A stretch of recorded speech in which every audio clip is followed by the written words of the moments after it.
for accepting my session. It's amazing to see people are joining from different regions, even though came from the Canada and different India and different zones. And my name is Robina, and I am Google Developer Expert in AI and Cloud.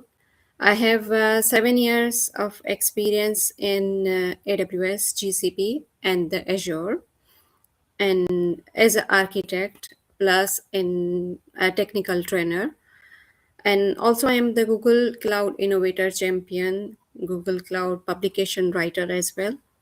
So feel free to ask any question. Let's begin our session with uh, our theme that is designing AI system with and without agents. So shall we begin? Yeah. Thank you so much. Okay. So let's talk about the from the starting. What is designing AI system with and without agents? So basically, when we talk about the designing system with and without, we need to understand that uh, uh, how the intelligence is delivered in the production and in the traditional way. Mostly we think that AI system design is about the which model we use, how we train it, and what accuracy it is. But in the real world, the easy part is the designing. System design is not about the model. It's about that the intelligence actually reaches a user reliably at the scale in real time. So this is how we can explain that the how AI system design actually we deliver in the productions. So when we difference between the intelligence and in the intelligence in the notebook and versus in the intelligence in the productions, how we comparison between them. So let's deep dive into the system uh, into the real world scenarios, how it does works, like in notebook that we are using in Python or any languages. Mostly we use intelligence, which model works, which data set is clean, and less latency does it matter. So we think as a intelligence in a notebook, and in the production way, we see the data is messy, traffic is unpredictable, responses must be fast.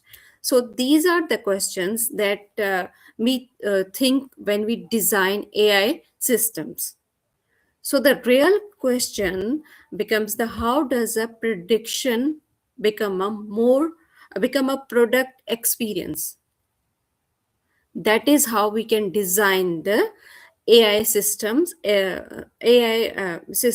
in real time productions. So basically, there are fundamentally two different architecture pattern to design AI systems. Which one? Uh, First of all, that pipeline based AI systems. Second one is agentic based AI systems. So these are two systems that are architectural pattern in the AI systems.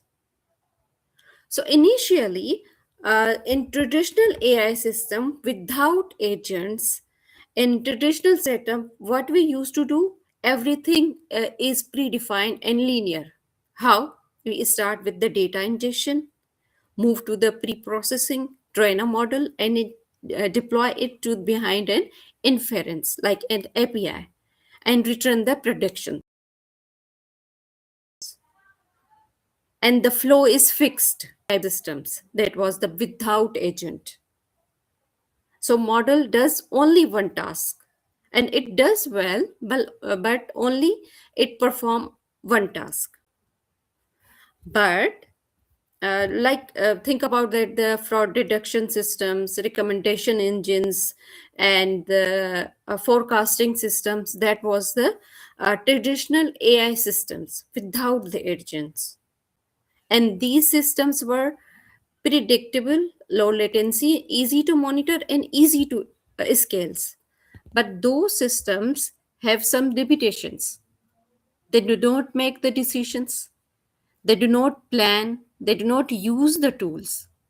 And the all orchestration lives in the backend code, not in the intelligence layer. So every new capability means more microservices, more glue code, and now we have the agentic AI systems. So agentic systems change the overall paradigm of the system modeling. Now the model is not generating the text or predictions, it's reasoning, it's planning, it's using the tools, it's remember the context, it works in the loops instead of fixed pipeline. Now the flow becomes the user request for any query. It reasoning the questions or the prompt. It selects the tool. It gives the actions, and in the final outcome, this is the dynamic system, not a static one that we traditionally used in the previous times. Now what becomes possible with the agents?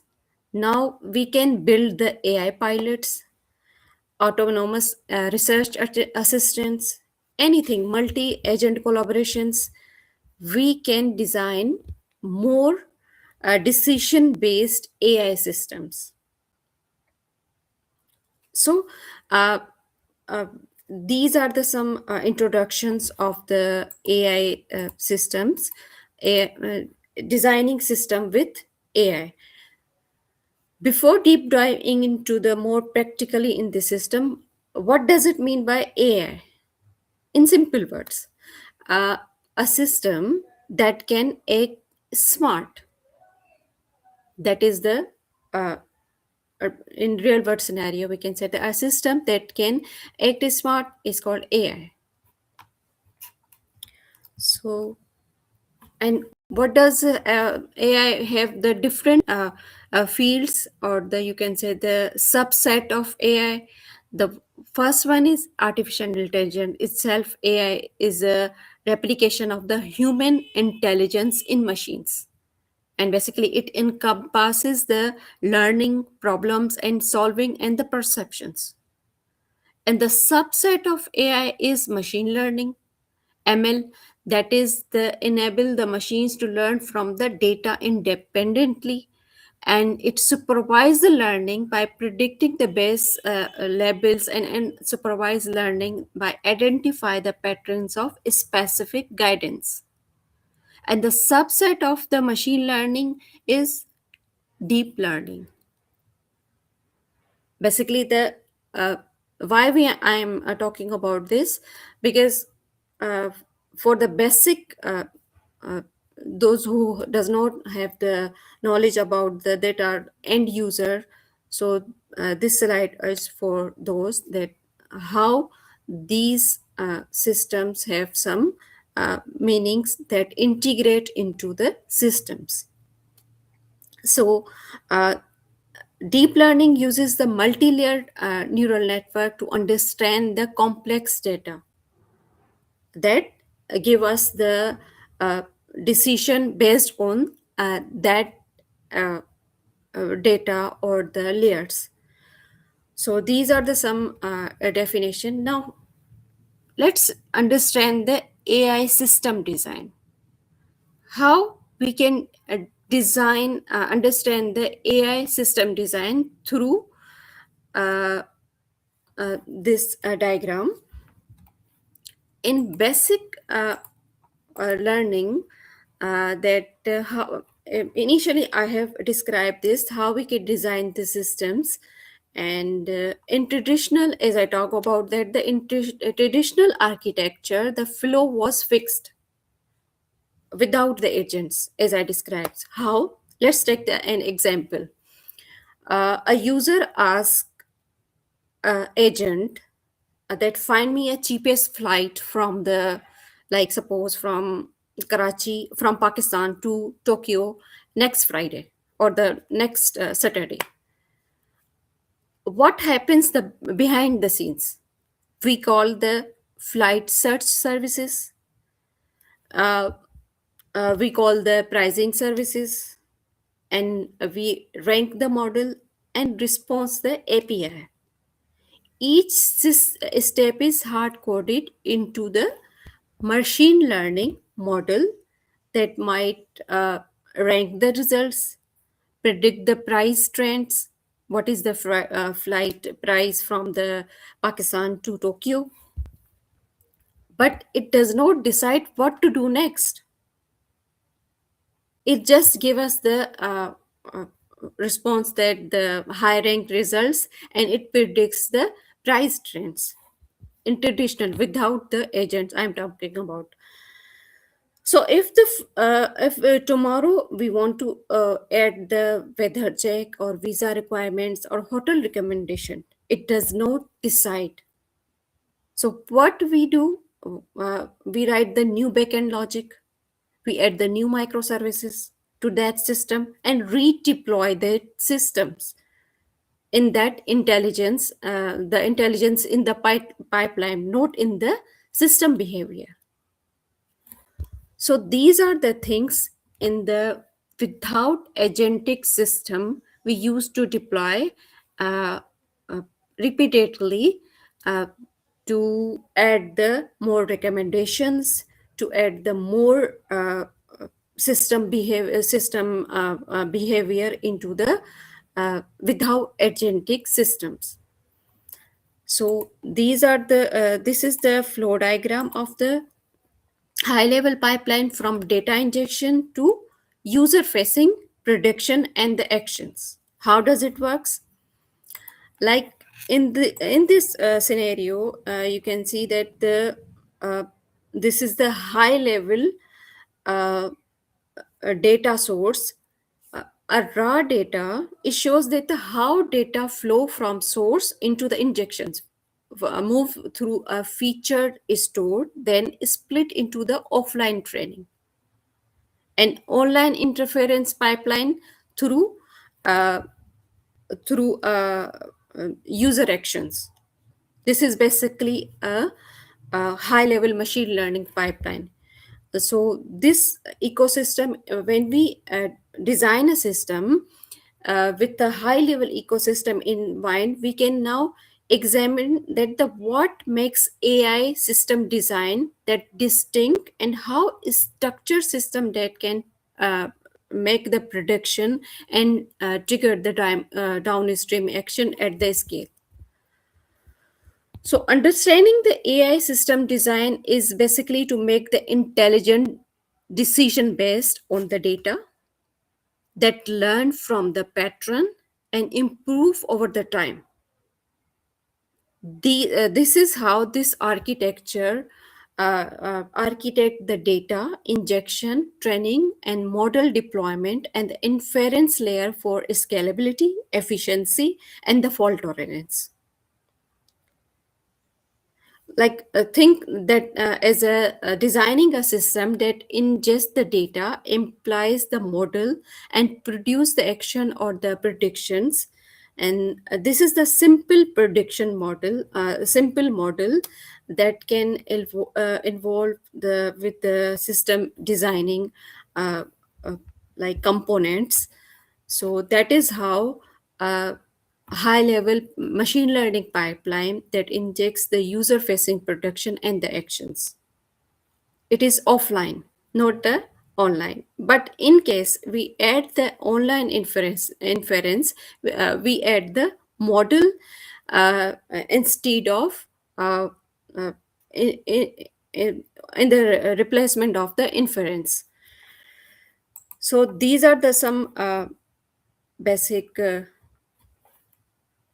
things that we need to understand before designing or before going into the hands-on lab.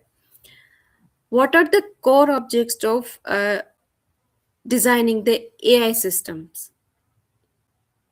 How we can design a system that have the some uh, uh, core objects through which we can design a AI systems, AI system design. So basically, there are these objects, these core objectives through which we can design the AI AI systems.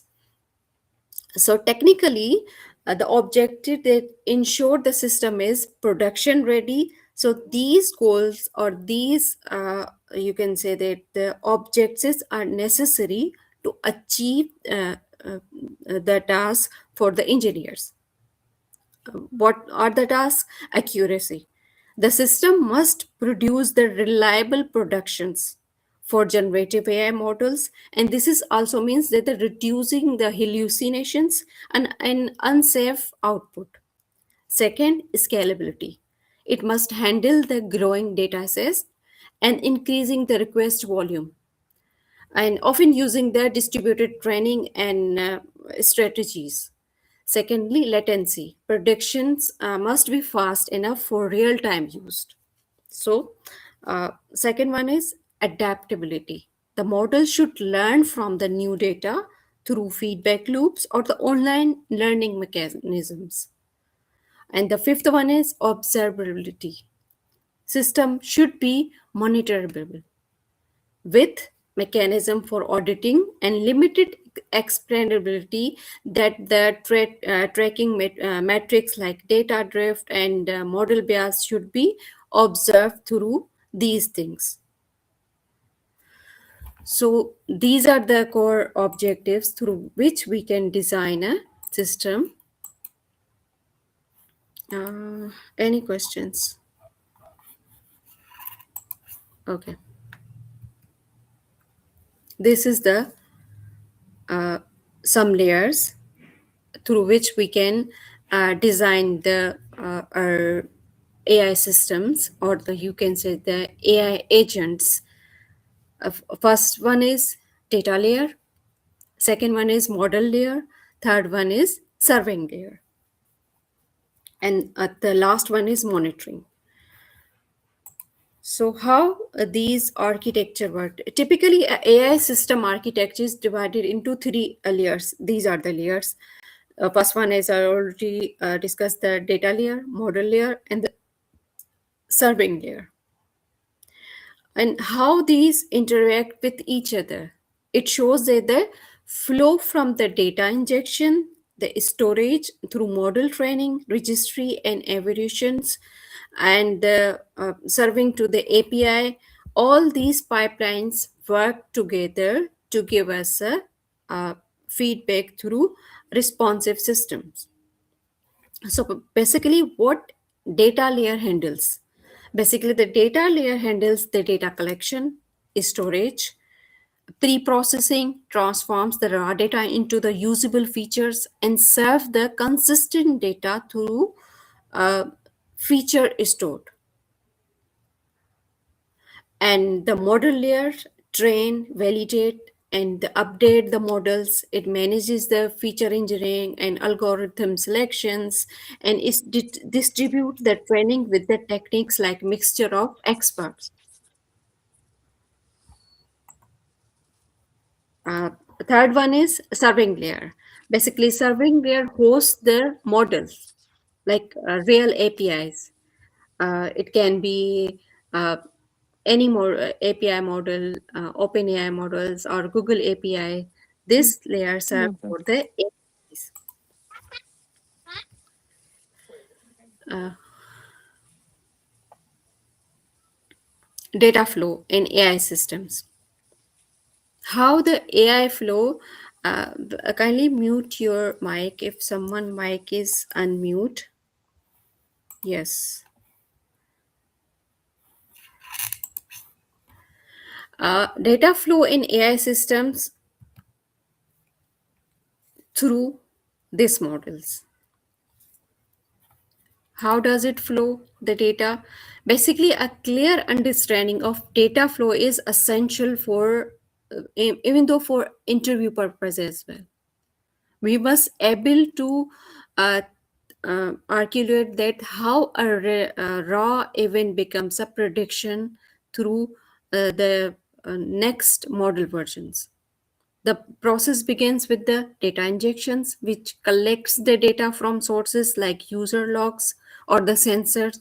This is followed by the processing to clean and extract features. And that process data is then stored in the scalable system, such as the data lakes or the vector databases.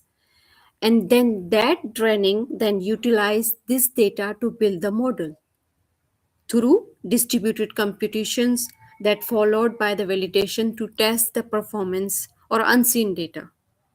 And then once the validated model undergoes the deployment through API, finally a monitoring track accuracy and the drift file feedback loop incorporate a new data for retrainings. So that is how this uh, AI system works, or the data flow in the AI system designs. So these are the basic things that we need to understand before going into the building to agents. So already I have talked about that we have two different systems. Like in a traditional system that we use to build, second one is through agentic based systems or multi-agentic based. So what we do in the agentic based systems, let's talk about the same travel assistant using an agent. When we ask about the same question to the agent that I need cheapest flight from Pakistan to Tokyo next Friday, what the agentic based AI system responds? Basically, it creates the plan. It searches the flight, it compares the date, it checks the nearby airports, it look at the price trends, and dynamically it uses the different tools. For what purposes? For flight API, for currency converter, for weather API, it uses the user preference memory, like for storage layer, for data layer. So all these factors uh, simultaneously work at the backend, and finally it gives the result in form of flights are expensive on Friday, or for example, and Thursday is cheaper. Should I suggest that? This is the real time answer to an agentic based AI system. This is the reasoning plus action, not just the predictions.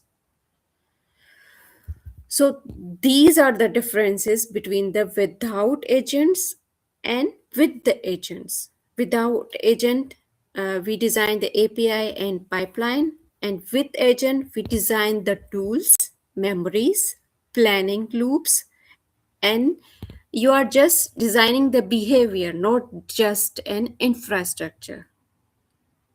Now, let's talk about the AI agents. What is an AI agent? So let's basically the AI agents is that can understand, decide, and take action to complete the task without needing the step by instruction from the human. What kind of instructions? For suppose it's just no more than a chatbot. Is it's a system that can understand the user request, like it reason and plan that system, it takes the action using the tools, and it gives the final result back to the user. The example that I told earlier for the flight, and how that AI agent is a system works in the uh, how this AI agent is works. Basically, it works in the tools and the like. In a simple words, it works like an agent. It tells us the, as I example told you, that how does it works. Um, any question regarding this? Any questions? You can ask any question.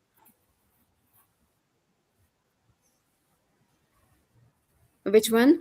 Can the tools on the slide can be turned to explain more how each tool works in further research? Which tools? Uh, can you You give means me like the each step. So like literally all like this one? SQL. Yes, yes, exactly. Yes. Okay, let me explain again. So, how this component works in AI systems? Basically, the AI component, each component is in AI system design serves a uh, distinct purpose, serve a distinct purpose and act as a building block for the larger scale. Like suppose it takes that the raw data that transforms into the meaningful feature, then it trains and manages the models and deliver the reliable predictions like first of all data injection and pre-processing. uh, the high quality data is the foundation of accurate AI. Like this step collect the data from various sources and it clean it by handling the missing values, outliers and like formats. For example, like for text data, tokenization is essential. So the tools like Apache Kafka, Airflow, Spark helps that process large volume efficiently. Secondly, we have the feature stored. So what does this feature store does? Feature stored is a pre-processed data that is turned into the feature that models can use. It ensures that the same feature are available for the both the training and the live predictions, like solving the offline online offline consistency problems. For example, we have the offline module or the online module. So the feature store works for the uh, consistency. And the common tools include the feature tool framework like Feast for the online stores such as Radius and offline warehouses such as BigQueries. Second one is model training pipeline. So basically, this component trains the AI model that the at scale that using the GPU. GPU means graphic processing unit or the TPU's tensor processing unit. It manages the tasks uh, propagations and gradient updates. Like it handles the distributed workloads. And the popular tools for these model training pipelines are TensorFlow, PyTorch, and Kubeflow. These are the features. Second one is model registry. So model registry tracks the every version of your R models along with the metadata, and this make it easy to roll back to a previous version if a new deployment has the issue. And this for the model registry tool like MLflow, SegMaker, and model registry are commonly used to uh, roll back the previous version of the uh, model. Second one is model serving and inference. Once a model is ready, it needs to make the prediction in real time. And this component, model serving and inference, handles the deployment, scaling, routing request. For example, agent-based system it also include the logic like calling external tools, like TensorFlow, a fast API, or runtime tools that we need to add to our ready model. So we used model serving and inference a layer to add the external APIs or the external tools. Sixth one is monitoring and feedback. Continuous monitoring helps ensure the system remain reliable, and this includes the tracking the model performance, detecting the data drift, identify the bias. How? The feedback loops let the model improve the over the time. So this monitoring and feedback give us the feedback for the models to improve over the time. And for that model, we use the different tools like Prometheus, Grafana are widely used for the observability. So this is how I can explain this one. Okay, so let's move on to the next slide. So for the time constraints, we can complete our hands-on workshop as well. Let's move on to the this one, how the AI agent system. I hope I justify with this slide. Any question? Is There, there any? there is a follow-up question, but I would suggest, Robina, that we move with this session and then later take the questions. Yes, Yeah, just exactly, because we have to hands-on session as well yeah. to build a multi-agent system with the AI. Okay. So let's complete quickly this theoretical Yeah, concept. yeah, and we have then Yes, another session too. Thank you, Robina. yes. So I would request you to give me another session that I can complete more and more agents in different sessions. Noted. So let's talk I have about a the question. evolution of. Yes, please. I apologize. I didn't mean to cut you off. My question for you is, with Yeah, the yeah. Google developer groups, is it possible that we would be able to work on some new projects that they're working on Google Labs, like with like Genie, and I know that Genie has like open worlds for like creation and generation, and it uses the AI models to like generate the open world for that you can experience those dimensions and everything. And I was just wondering if it was possible that we would be able to beta test these softwares and systems. You already can. Yes, we can create it through these Genie models for the AI systems, even though we can use the uh, uh, code labs for the. Are you talking about the production level or for the developer purpose? So for development purpose as well as production purpose, because I'm a developer and an architect, so I do both, developing and implementation for production side. So I'm developing basically my scripting, and then after developing my scripting, then I'm implementing it on the production side with like Genie and different softwares like that. I think Whisk and other of the softwares like with Google Labs, it's a great software, especially with the AI agentic capabilities. But I just was wondering if this group with the Well, Google Google have. developer. Go ahead. Yes, this is for the Google developer, but I can give you more idea in the next slide that Google have different tools for the enterprise level as well. So for Perfect. Thank you so much. that, yeah, for the production level. In the next slide, I will give you the overview for that. So wait for the next slide. Okay, let me explain quickly this one. For the more tools, I will explain the production level tools in the next slide. So let me explain quickly this one. So how the AI evolution agents come into the from a shift from AI journey from simple models to fully capable agents. First, the evolution explained why AI is becoming more useful, more practical, and more powerful. First step, we used LLM, the beginning. First, we started with the LLM, large language model, and these models were basically the super text model generations. We ask the question and they simply answer in one short interaction.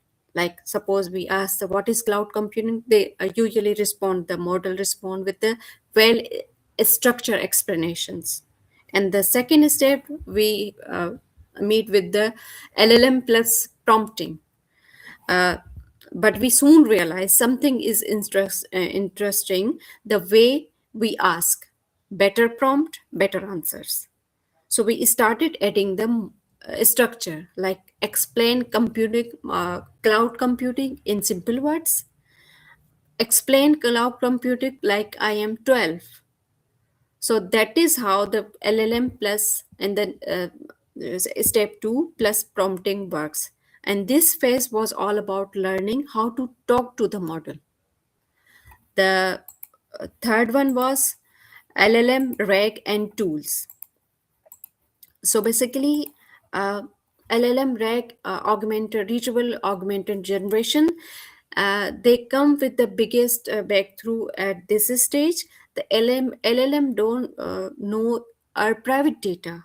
With the rag model, we can retrieve the real documents like PDF, website, internet company files, and use them to answer accurately. Instead of according to my knowledge, we get at this step that according to this company policy from January 2026, here are the steps. So at this stage, huge improvement comes. At the fourth step, LLM plus retrieval. This made AI more reliable, more factual, and the more useful for the enterprise. And the fifth step, we have the LLM retrieval actions. This is the step there the birth of AI agents was become more common. Here, we said that the why should AI only talk? Why cannot why cannot it do the things? This is where AI agents were born. Now the model does not just respond; it takes the acts, it plans and execute the task. This is how the AI evolution comes into the existence from LLM to the multi-system agents. So this is the these are the some AI agents reasoning, plan, and execute tasks for the users. So these are the model key components through which we can design the AI agents. Through model was basic the core component of any agent, then tools, orchestration, and the runtime. So quickly I'm explaining.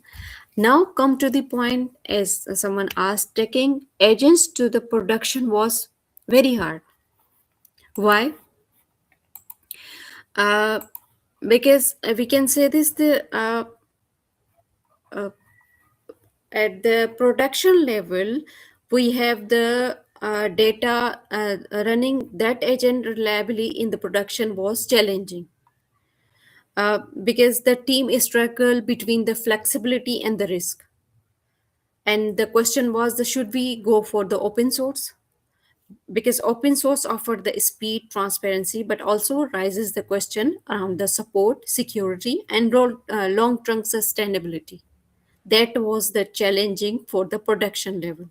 Also, the chasing quality. LLM do not behave deterministically. We can test today, it gets slightly different result tomorrow. Maintaining consistent quality at the scale become a constant battle for the production level.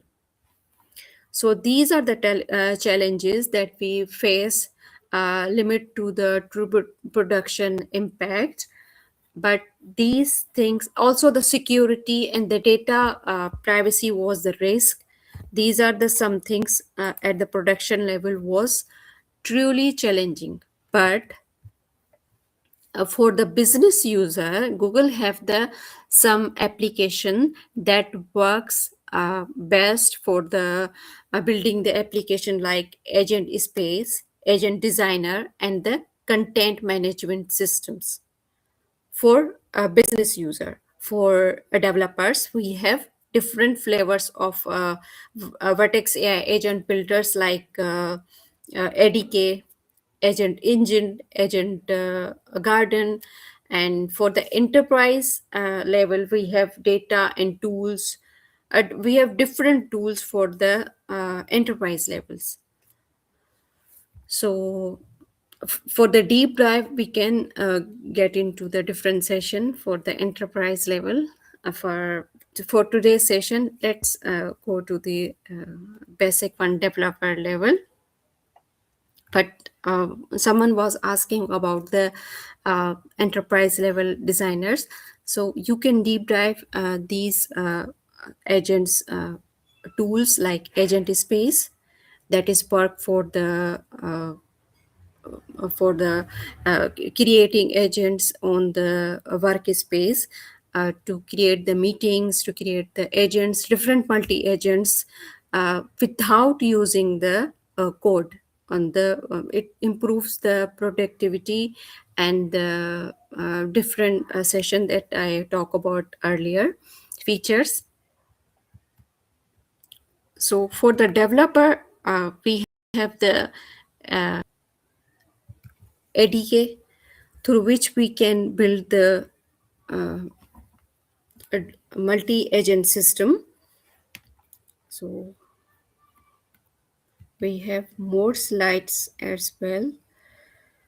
So let's quickly talk about the how this agent development tools work and what are the features. So basically, agent development tools is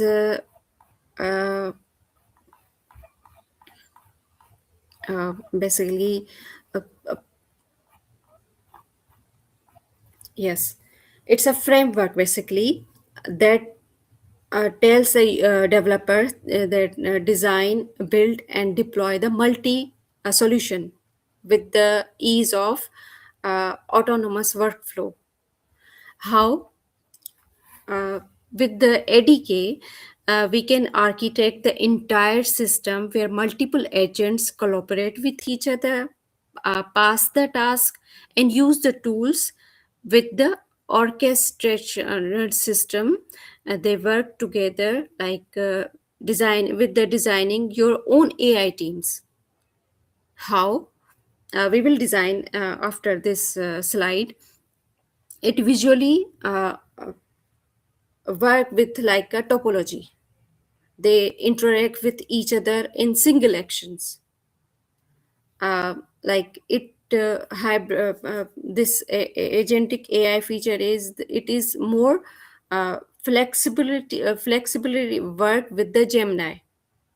With Gemini, any model, like it fully ADK is a fully model agnostic that work with the Gemini.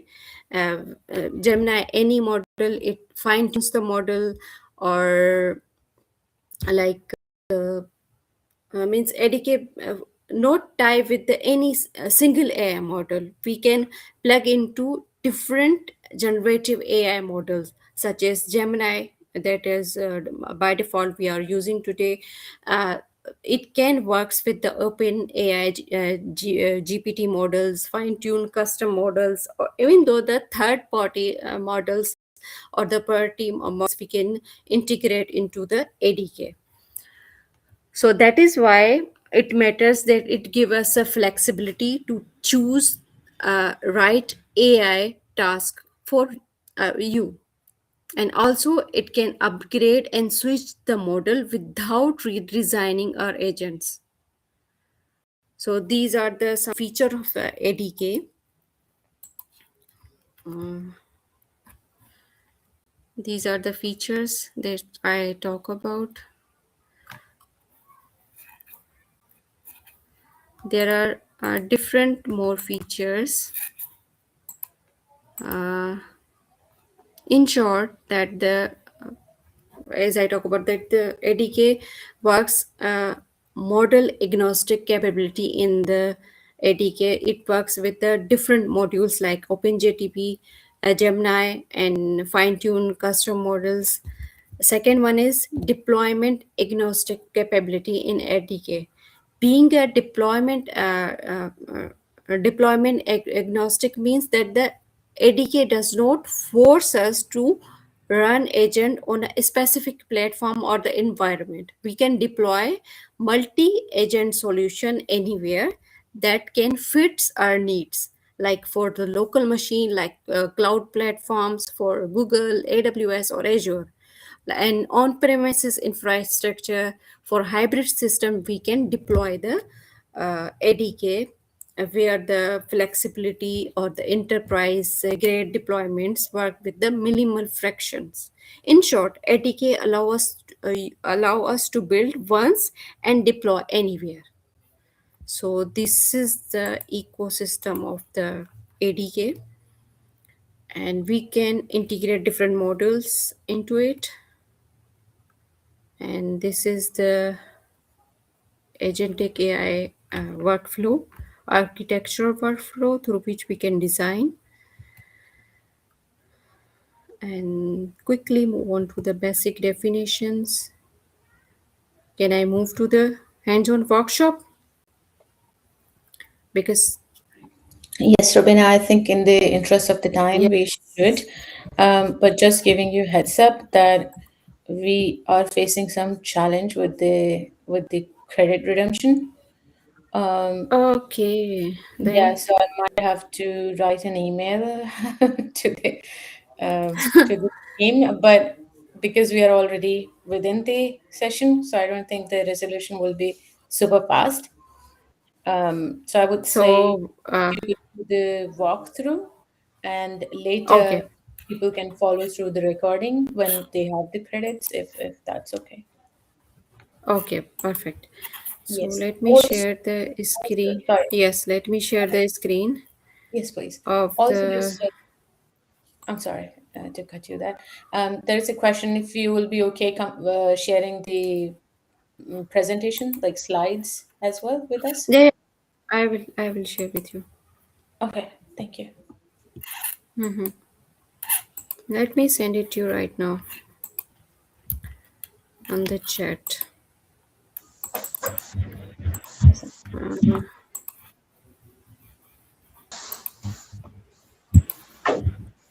yes, share the slide. And this is the lab that I can share with you. Yes.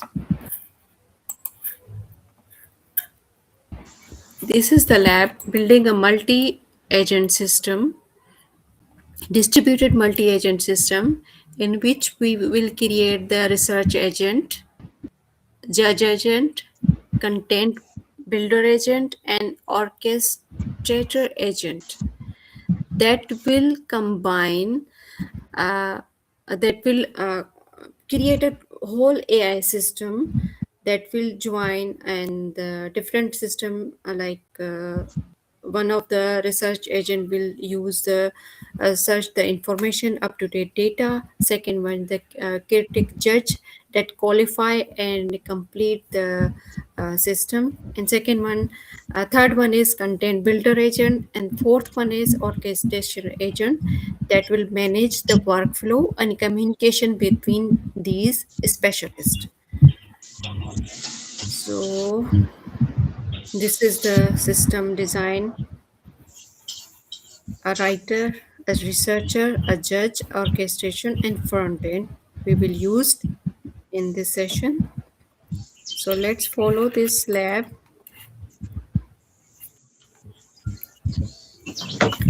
Open the Cloud Shell and activate this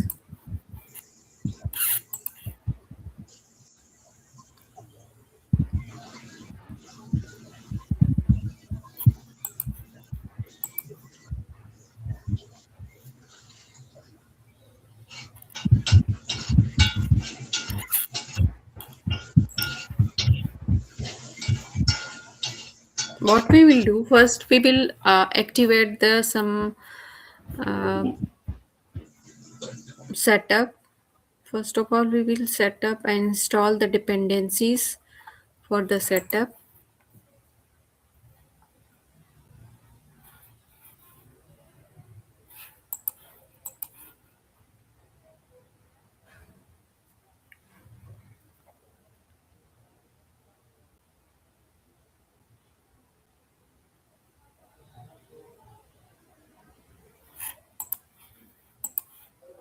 Yes, let's install the clone the repository that we have already built for this system. We will just clone the repository and we will run the script for the billing. $5 credits, and it's successfully verified.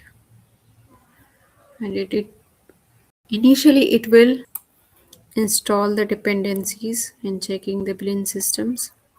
So see, full complete setup is initiated, and let's enable the APIs, a required API for the this system. So it is, oh sorry, I have closed accidentally. So for building an agent, initially we create the setup to create, yes,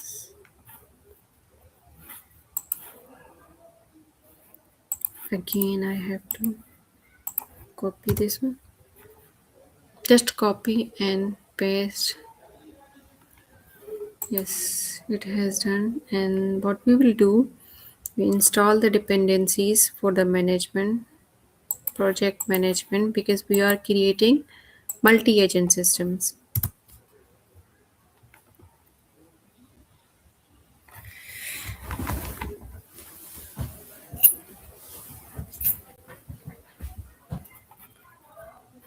Okay, because I have closed the, initially I have closed this one. So again, let me install this one.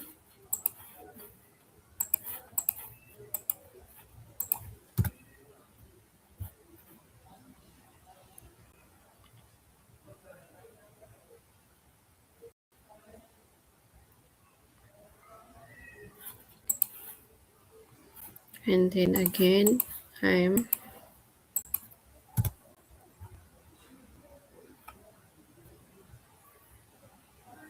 yes.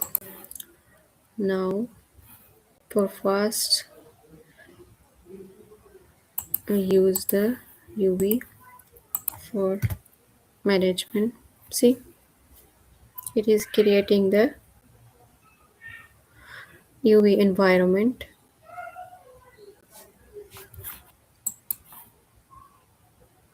And then we set up the environment variable for running the project value.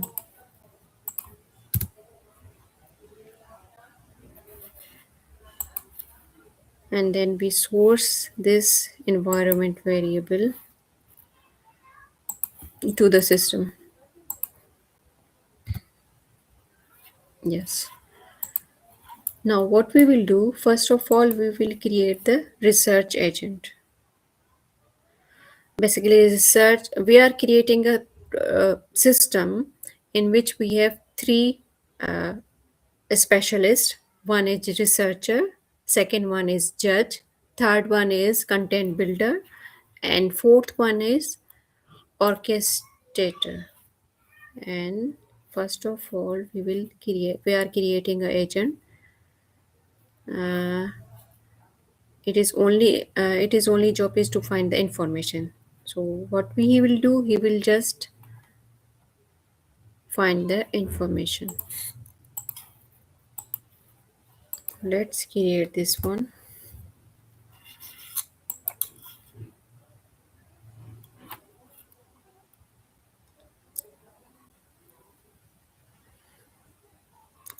So what we will do, we have created the files. It has already created. Either you can open this terminal or you can open the editor to check the files. What we will do, we will just copy paste this code for the researcher. What the researcher will do, we will give them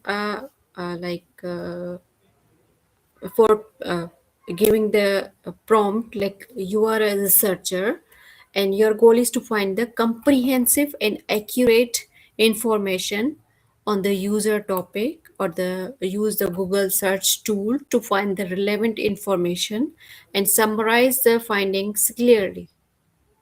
This is the function we will add into the Agent.py file that we have already created.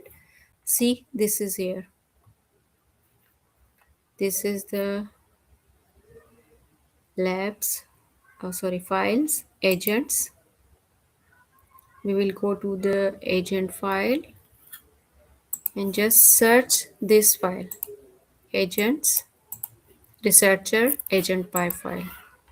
A Python file, this one. Which file? Agent.py. This one. And what we will do, we will just add this code, or you can say that this information to the file. And what this function will do, this function will search the information for the system. And the next one is judge agent. The researcher works hard, but the LLM can be lazy. So what the judge will review the work and accept the research and return the structure, pass or fail assessment. A complete system we are building. So what we will do, we will again open this file, agents, here, and we will go to the judge folder. And again, in the judge folder, we will select the agent. And what we will do, we will just copy, we will define the judge feedback into the judge agent. Here, we will just copy and paste this code for the criteria, this one. Okay.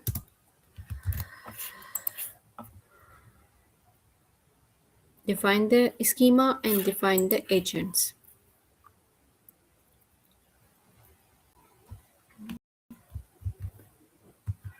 Here we will define the schema, this one. Just copy and paste here. What the function is doing here, the schema and the criteria for the judge. Either the researcher had this search the sufficient information or the insufficient information. If it is missing, it will give the feedback, this judge agent. And what we will do the next,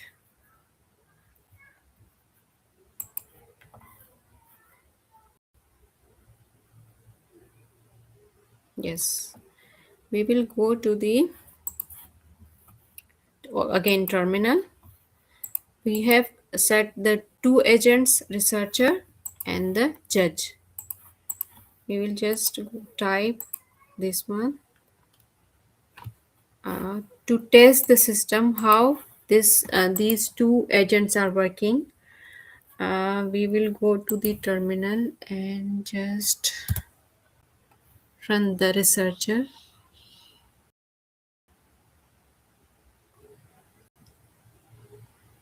Quickly, we will do it. Yes, it's fine. And what we'll ask to the researcher, just go to this one, copy and paste. Due to our time frame, we are just copy pasting. Find the population of 2020. Let's go to the queue. Let's go to the Surrey in 2020. Okay, and enter. Let's see how this researcher will work. See, it give us an answer that the, let's give the option. Yes, it's asking that it is in the British Columbia, Canada, or the England one. So let's go to the England.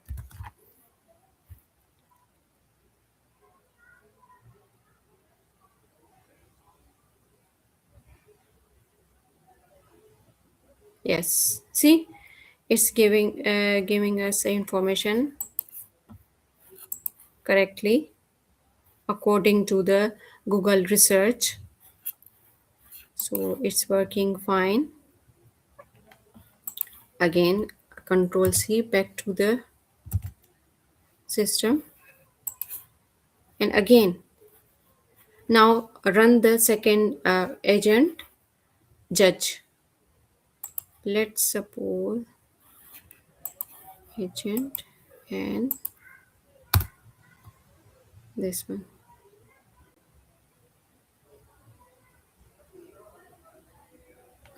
Let's test the judge how it is failed or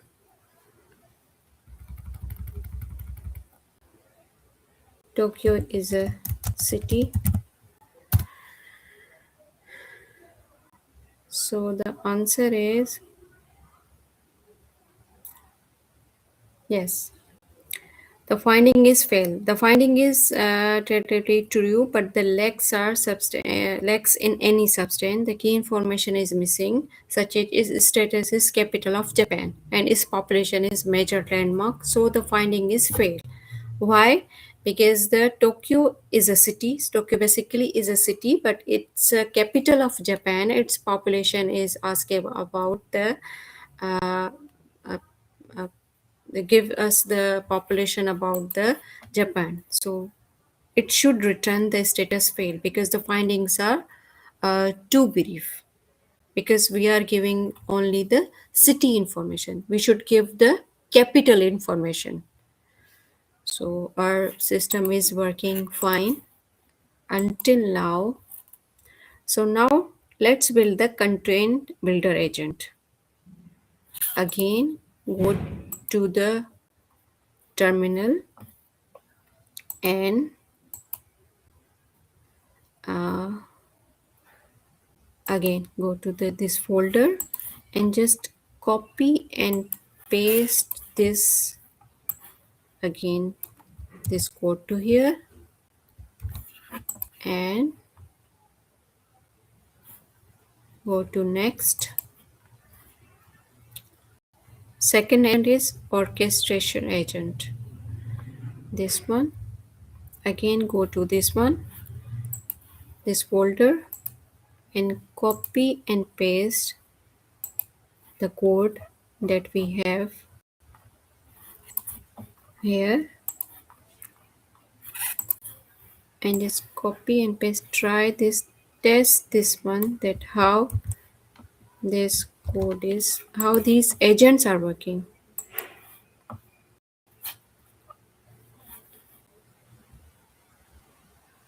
Again, we will we have created 4 agents: the content builder, judge, and the researcher, and this one is orchestrator, and the next one is the escalation tester.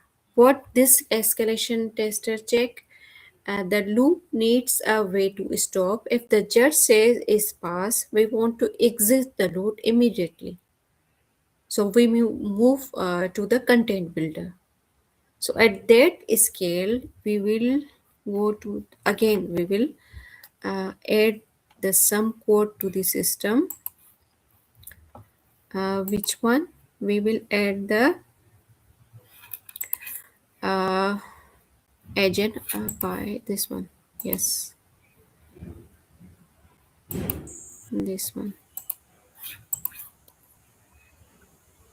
Are we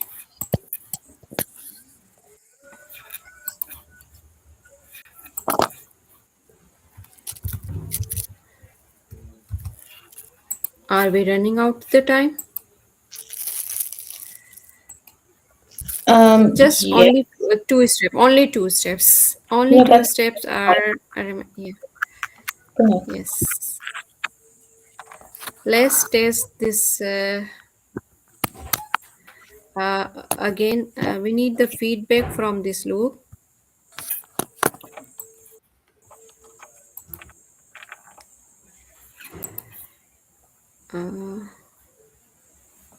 Add this research loop to the this one. And in the final steps, what we will do, this is basically a totally AI based system that is multi-agent system. We have built, and you can run it local as well, or you can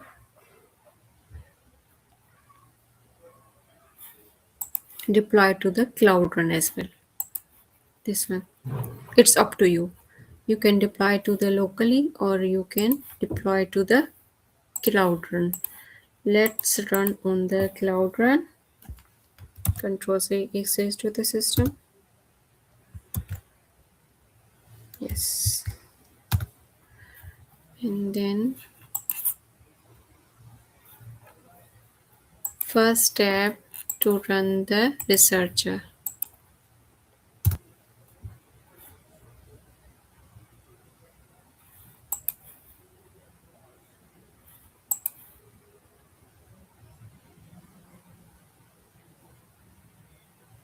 So it takes some time to deploy to the cloud run.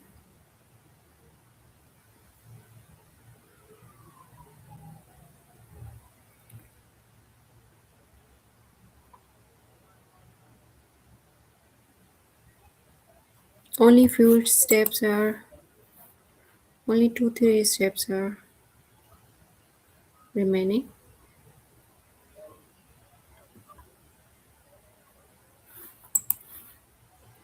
It takes some time to deploy.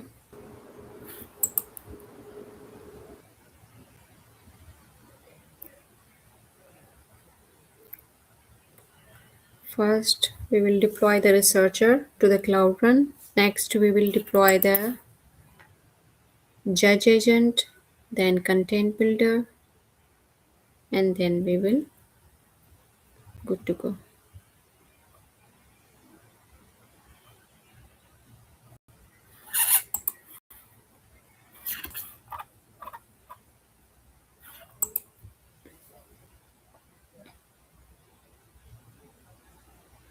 Okay. It's setting up the policy.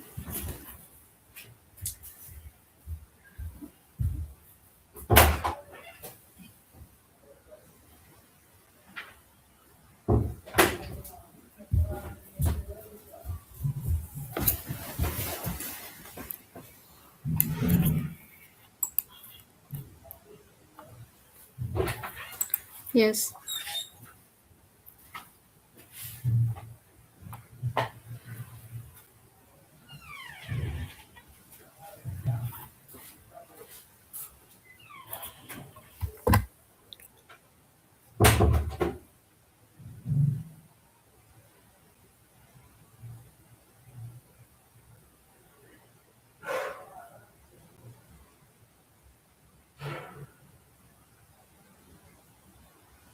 It will take some time to complete to deploy on the system. So let's check the questions.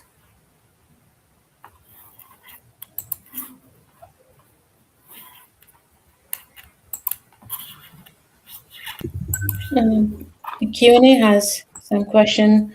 I see one saying, can you elaborate more on the judge, orchestrator, and escalation agents? How does the flow of data work? So the question is, see, we are building a distributing multi-agent systems, and how this basically this is the uh, four of the agents are will work as a research agent that will search the information, any information that we will ask to the system. A judge will decide whether it is information is correct or incorrect. If it is correct, it will pass the information that this is correct. Second one is, if it is incorrect, the content filter agent again turn the research into the structure uh, information, and it will give us a structure answer. And what is the orchestrator agent will do? This agent, last agent, will manage the workflow between uh, these three agents. This is basically a backbone of three of the agents. Orchestration agent. Does it? It is clear?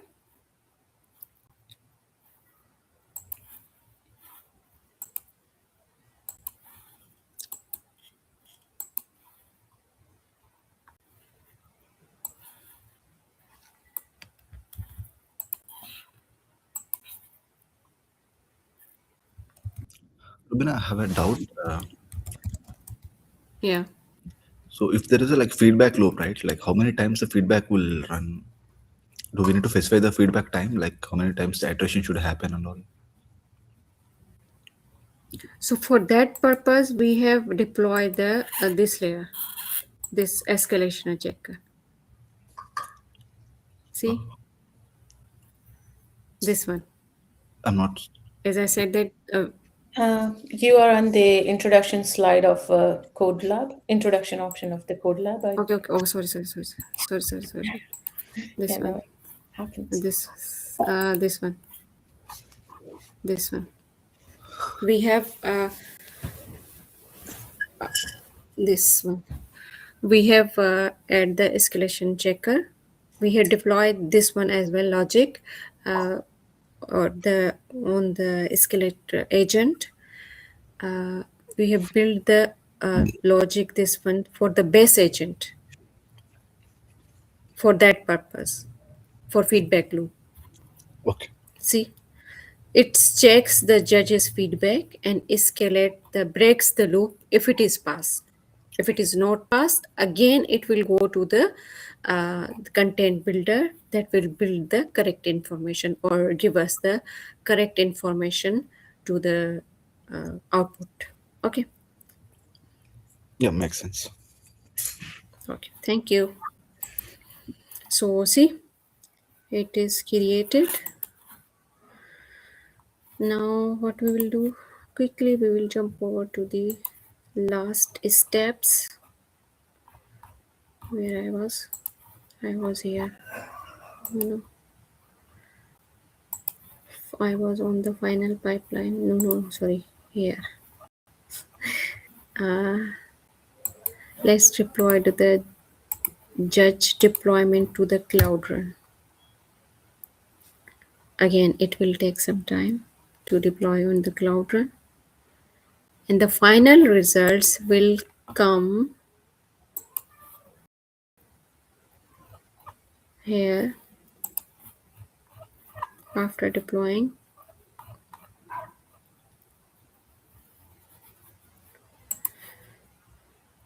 A front end also will be created after deploying this. So we will check the system as well on the front end as well.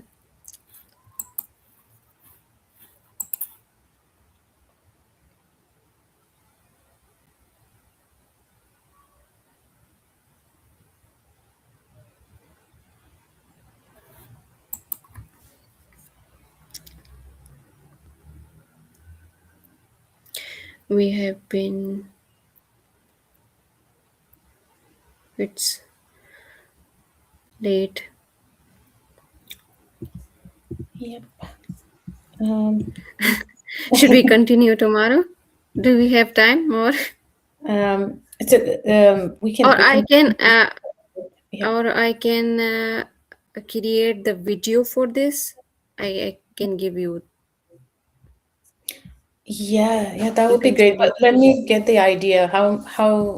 Yes, How much time do you think we'll need for it? more half an hour Yes. because it's deploying and Okay. we will test it on the front end. I can give you the video as well after completing this one. If we Yeah, need more session, I will come again tomorrow right. to explain to them again. Oh, thank you so much. Let me get in touch with you regarding this. I'm so sorry to rush you, Robina, here. Tomorrow we have Mm-hmm. day two for the event, 3 hours again Mm-hmm. tomorrow as well. And it would be too late for you post that. So let's Mm-hmm. continue this probably next week. But let me get in touch with you on that. But this has been so Mm-hmm. far amazing. I'm pretty sure we are all following it, and now some of us have credits as well to experiment. So that's great. Okay, okay, okay, okay. And So with that, let's now uh, create. Mm-hmm. yes, please go on. Yes, yes. Please, please, please. No, I'll let you finish. Thank you. Mhm.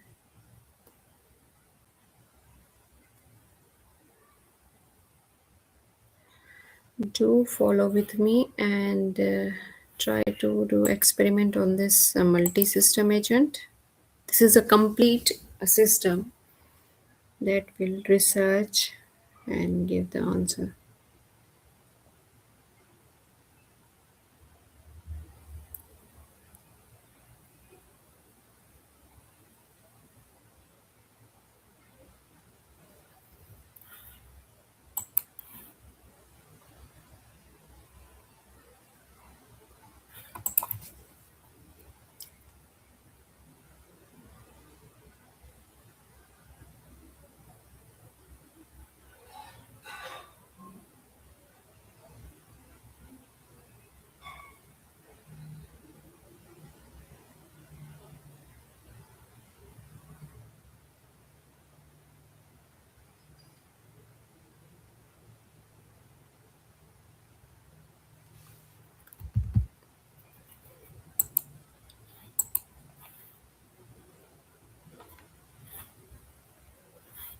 Just unmuting myself here.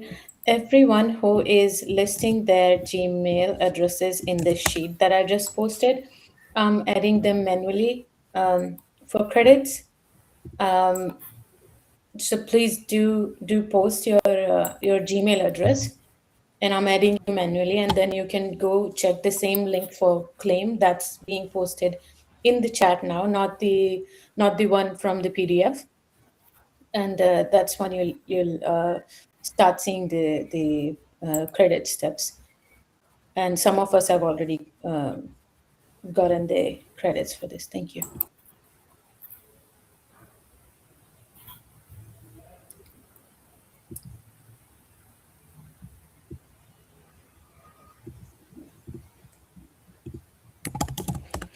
And we also Yes, have, it's yeah, go on, please. No, no, no. You can complete it because I am just yes.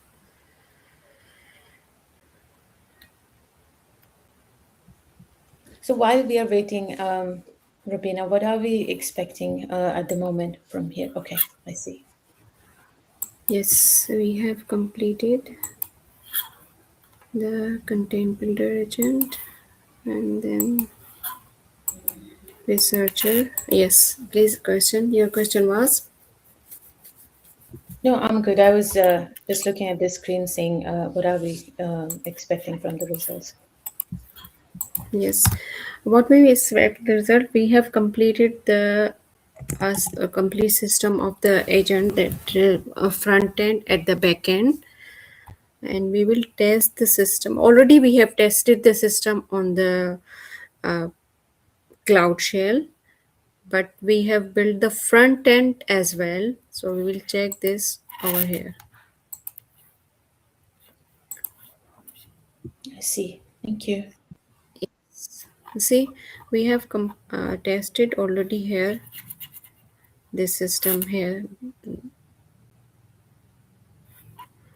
to Right. ask the questions that the population of the uh, Colombo or the England.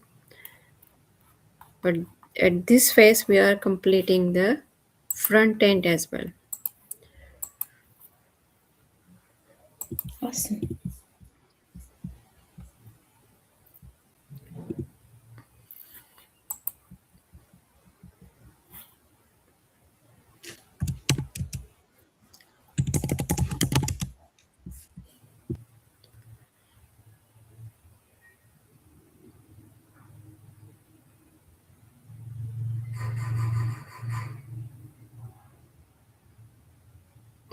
It's done. Now what we'll do, we will capture the URL for this one as well. And at the final step, we do deploy the front end course creator, and we will test the system.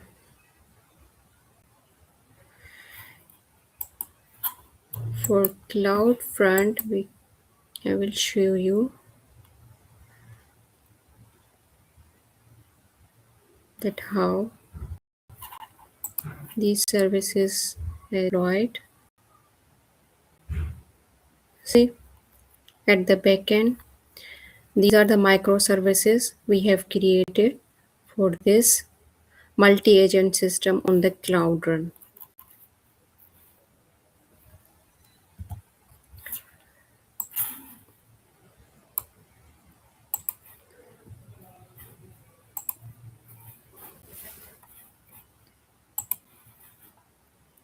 Look at this. A content builder agent, a judge agent, and the researcher agent we have deployed on the cloud run at the backend. So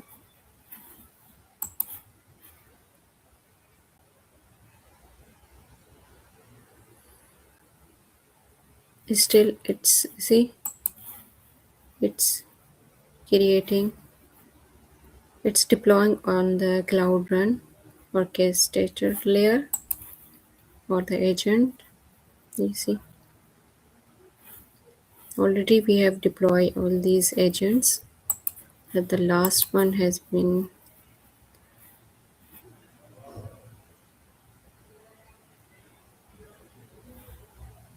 let's check out this content builder.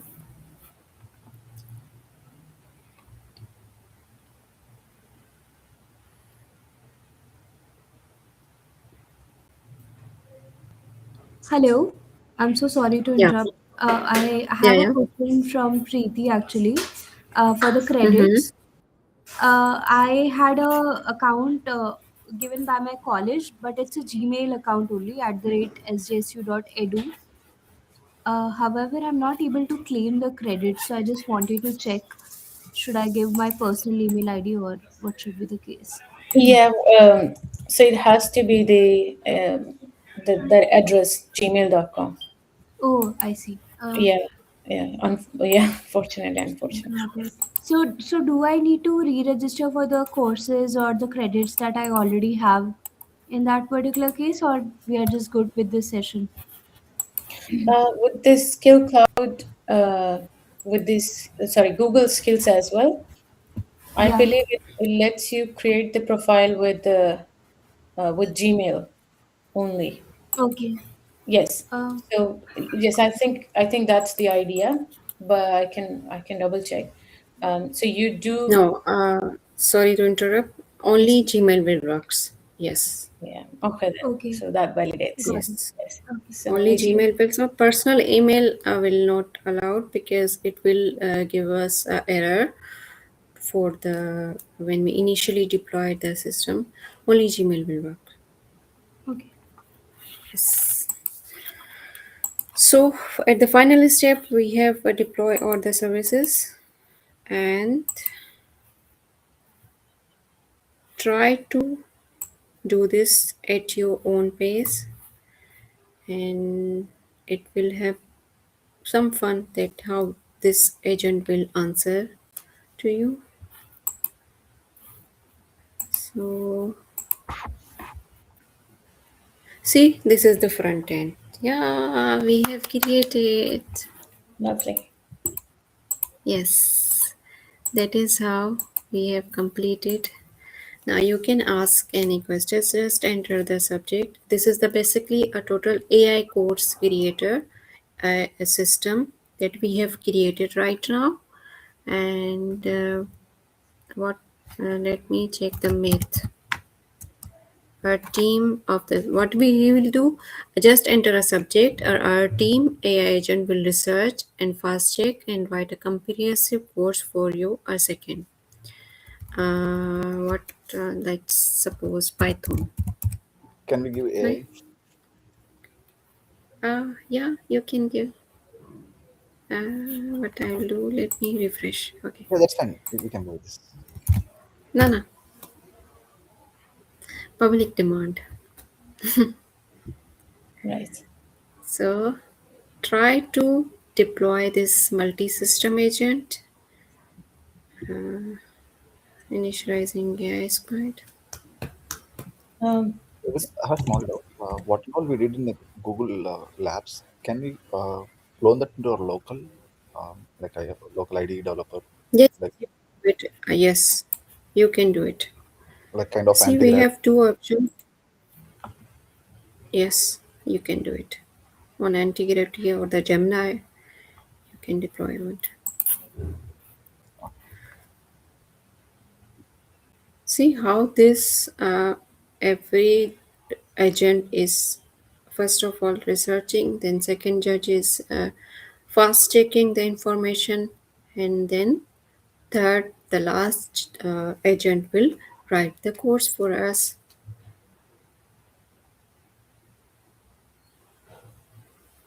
Wow.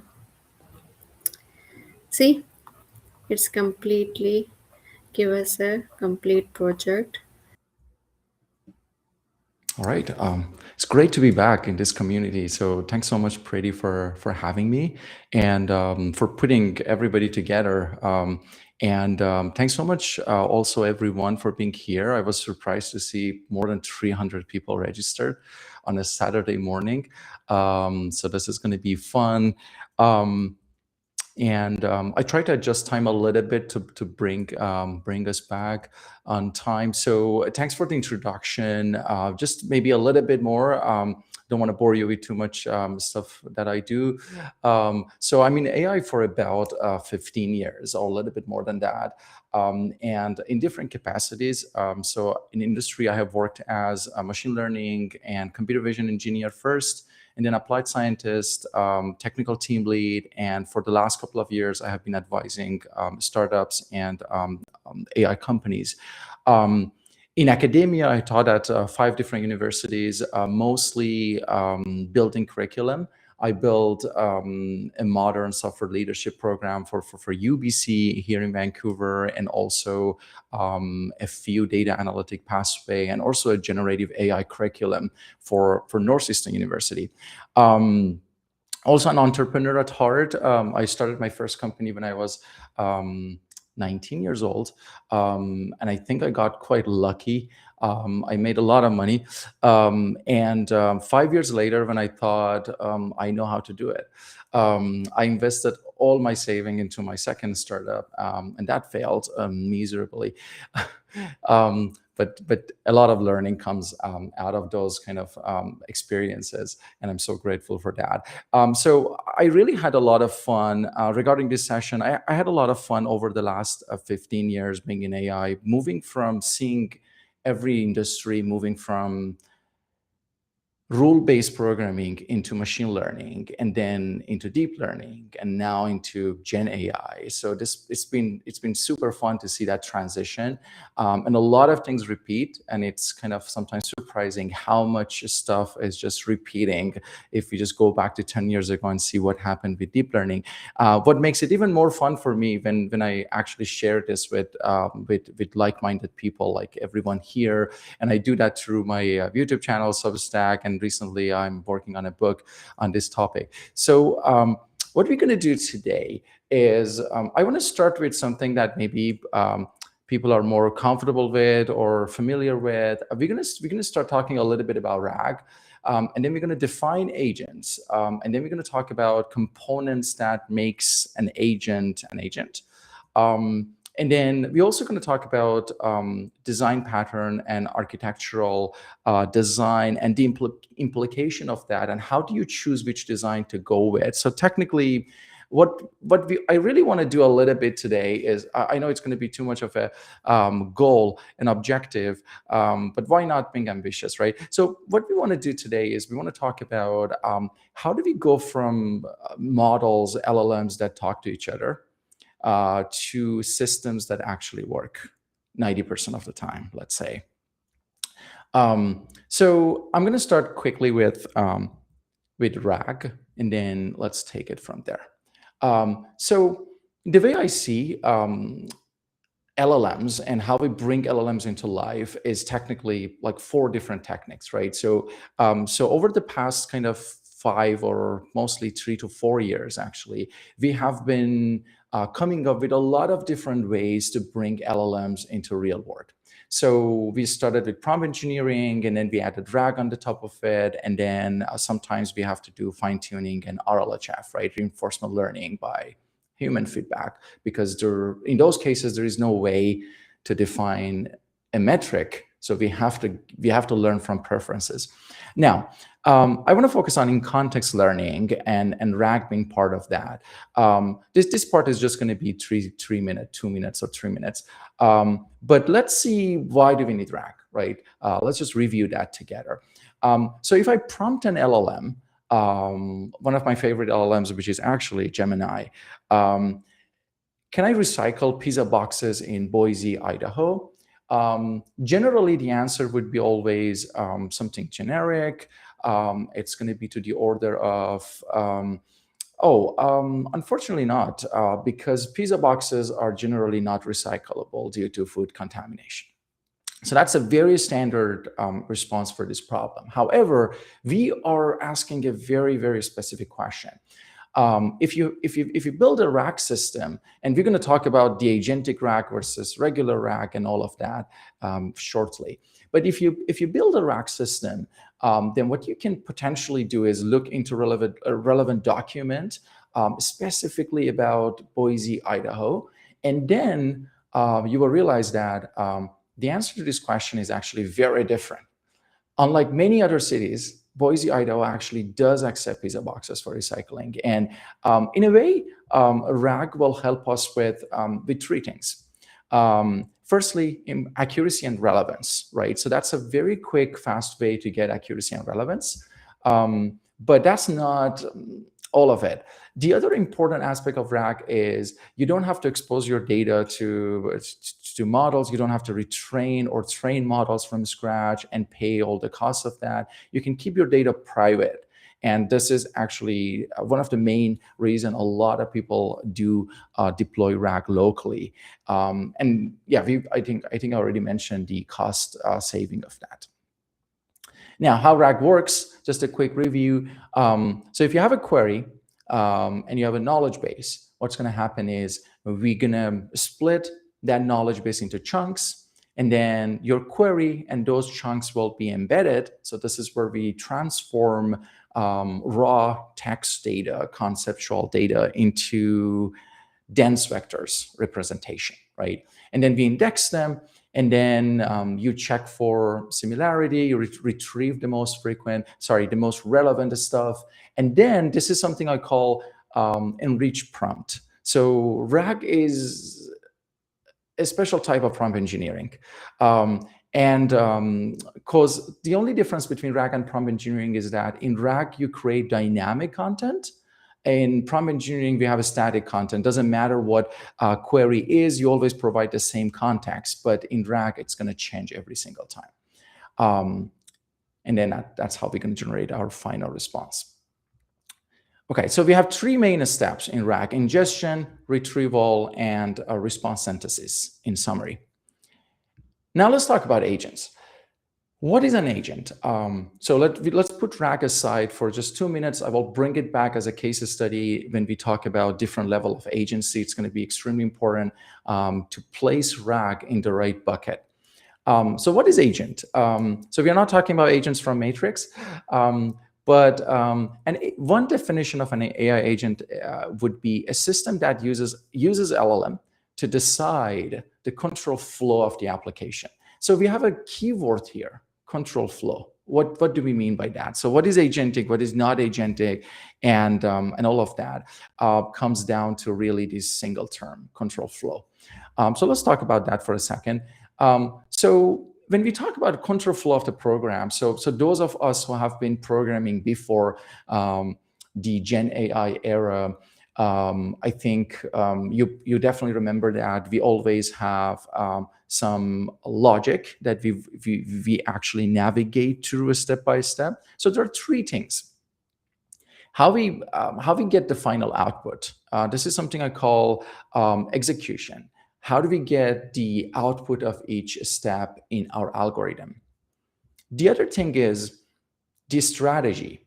How do we move from part of the algorithm to another part? Like, how many different steps do we have in our algorithm? And finally, and most importantly, the action space. How many options and possible steps do we have, right? So these three elements actually define the control flow of an application. Now, when it comes to agentic systems, we can have something as simple as a router, where an LLM will just decide between two options only once. We can also have a full autonomous system that has autonomy across all these different angles that we talked about. So something really cool here is the term agentic AI was born, I think, if I'm not mistaken, by a note by Andrew Ng, when he suggested that, because there was a time, if you remember, on social media, everybody was arguing what is an agent, what is not an agent, right? So that has been a big kind of conversation over the past 2-3 years, and I think this recommendation was actually very logical to think of agentic system as a spectrum, not something binary. This is agentic, this is not well, everything could be agentic to some extent, right? And let's talk about those levels now. This is going to be the foundation of us building agents for different problems, and also the trade-off between different systems. So it turns out we can put 6 levels. We can define agency over 6 different levels. So those of us who used to build application without AI, without Gen AI specifically, that is what I call level 1. So our code produces the next output. Our code chooses how to navigate through the steps. And your code also chooses what are the things to be done, and when and how, right? So everything is done by your code. So technically everything is hard-coded. There is no agency, right? This is level 1, technically flat agency. Level 2 is when you use a single LLM call at the end of your algorithm. Why this is a little bit of agency? because whenever you call an LLM, you don't know how the LLM will react to that, right? So if you prompt the same LLM 100 times, you're not going to get two same responses, right? Oftentimes, again, depends on the decoding strategy and all of that, but you get what I mean. Now, what if you could have a loop of multiple LLM steps at the end? So you still have LLM only to do something for you, and that thing is producing the output, but the LLM can actually produce that output in a few different ways. Now, the question here is, what is RAG? And where RAG actually stands on this spectrum? Well, definition of RAG actually changed over the time, right? So the standard RAG, the way we talked about it, I think I would love to see what you guess.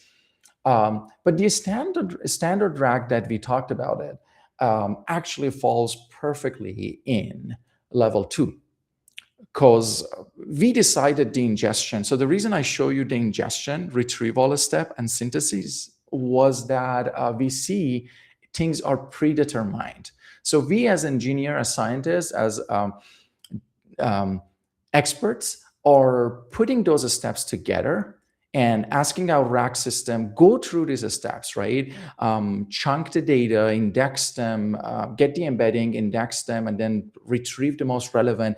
Do that step by step. At the end of the day, we call an LLM with our enriched prompt, right? So this is technically the definition of level 2.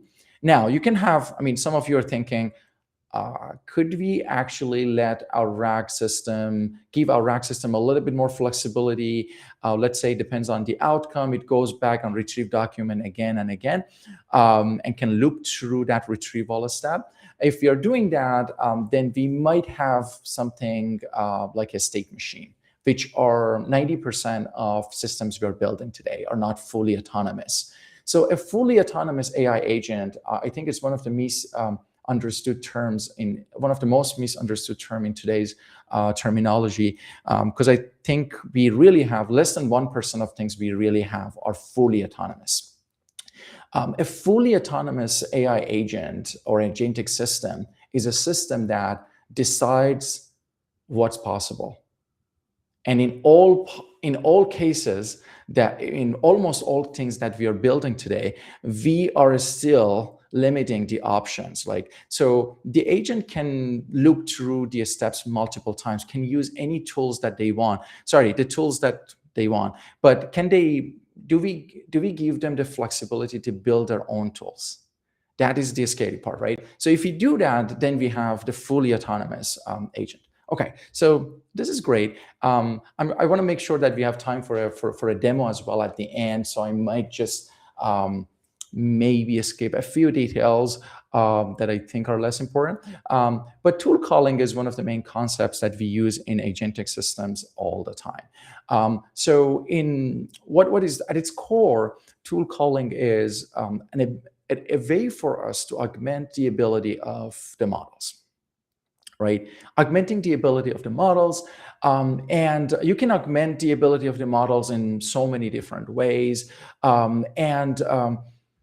do we do that? So let me spend a little bit of time here because this is so important.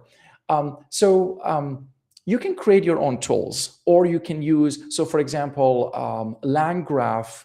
I think the last time I checked, there are over 200, 300 tools that are available. These are community tools. These are tools that you and I are building, right? Open source community tools. You can build, you can add any tools. So today, for example, you will see that we will be building some custom tools for very specific reasons that I'm going to explain later. And then in the concept of agentic AI, we do tool binding. So tool binding is the process of letting LLM know there are these tools that you can use, right? And then LLMs perform tool calling, and then finally they're going to see the result of how actually what was the outcome of that call and what the tool returns or every single time. So something super important here that I want to talk about is, so a lot of people take tool calling for granted. Until last year, only 10% of the models had the ability of tool calling, right? So I think those of you who are following the development of agentic AI or or LLMs closely, you probably remember that. I think so. I'm mentioning the name of these LLMs because these are one of my favorites, right? So I don't have anything against actually this. Gemini, Claude are definitely two of my most favorite LLMs. And I think if you look at the first time Claude got agentic, it was very interesting. I think around last spring, about a year ago, or 10 months ago, was the first time that I think Claude got fully agentic, in a sense that it started looking at the internet and stuff like that. So one major problem happened there. And this is really cool to think about. One major problem was that if you ask a very basic question from Claude, it would say, let me search the internet for you. And you're like, no, please don't, right? So if I'm asking about something that happened in the world yesterday, sure, go search the web, because we know that pre-training is not a process that we do very often. But if you're asking a very basic question, like let's say I'm doing job hunting right now, strategy A versus B, and it says, let me Google search. How do you feel? So the problem here is we can't just define tools and tell LLMs, these are available, you can use them.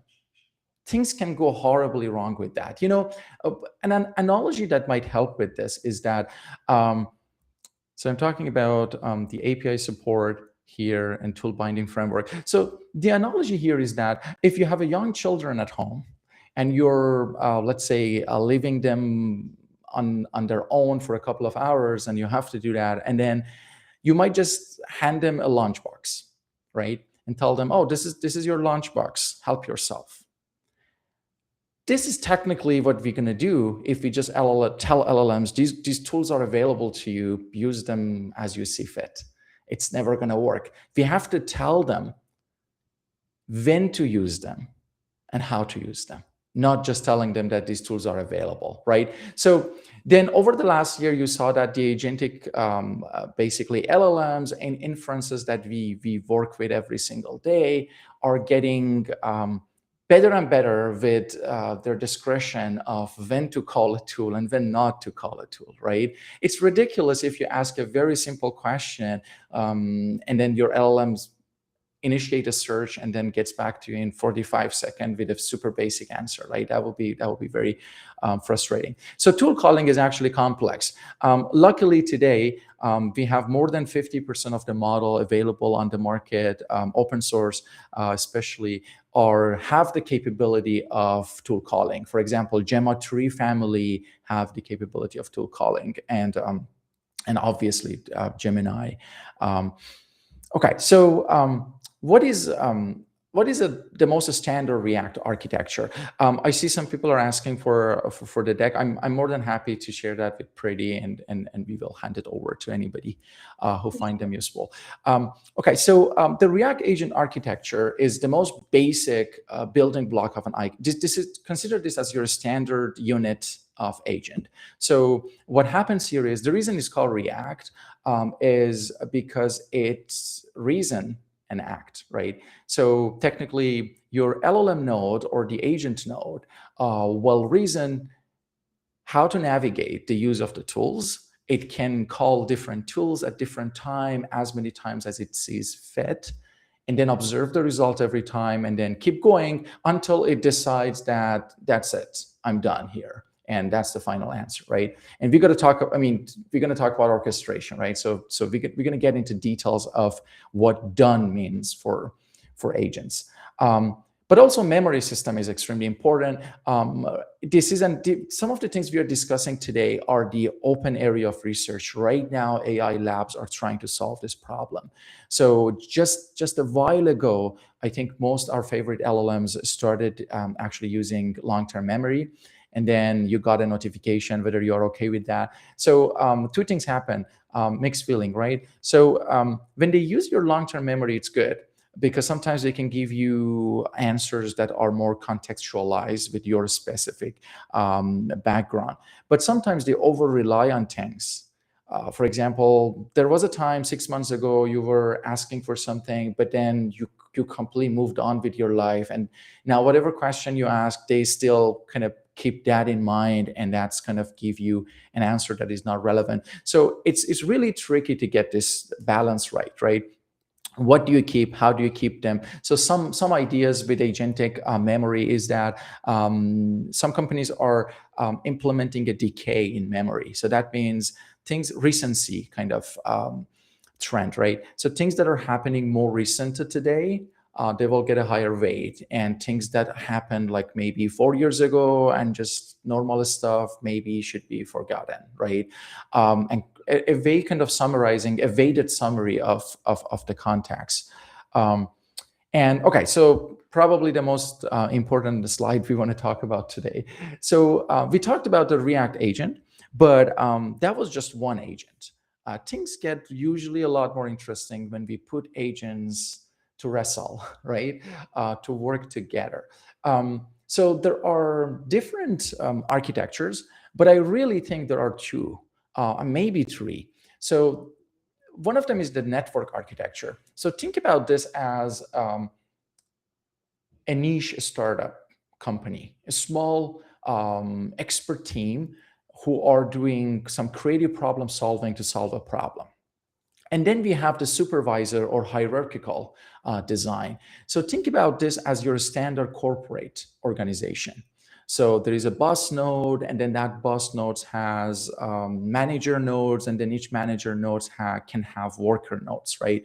And that gives a sense of supervision to the parent nodes. Now, something that is really important and nobody talks about really in multi-agent architecture and pattern design is the trade-off between these systems, right? Because they are completely different, and we shouldn't be mistaking one for another. So I want to talk a little bit about that. So if you have a very creative problem that you want to solve, very hard problem, very unique and challenging problem, you're going to be way better off with a network architecture. So network architecture, there is no bureaucracies. It's a decentralized system that every node can talk to every node. That makes it really interesting and really powerful. Now, can you think of the downside of this? So the problem with this is going to be the nodes will go into a lot more loops than they would normally go in a hierarchical system. And you have to give each of these nodes a lot of power. Think about a real-world work scenario. You have to probably give everybody about the same salary, right? So if you're managing your resources. Now think about a hierarchical approach. You're gonna be way off with a hierarchical design if you have a system that requires stability more than anything else. And this gives you the flexibility of, well, you probably won't be solving the most challenging problem with a hierarchical design, but it's going to give you the stability that we probably need in a lot of different applications. What do I mean by that? So we can think of this from two different perspectives. First, for the first time here, you will realize that not every LLM is built the same way. So the parent node have more responsibility. Because that node has more responsibility, you can be very selective and put a stronger, more powerful, more expensive, talking about economy, in that node. And the worker nodes can be smaller LLMs because these nodes are doing ordinary tasks, right? So checking the format of a SQL file or so on and so forth. So these are smaller models, but the bigger models are the one that oversee everything, distribute the task, decide what to do next, and all of that. And that makes this really, really interesting. The nodes that have more responsibility needs to be more powerful, and you need to pay them more salary because they have more responsibility, right? So things they have to be on call sometimes.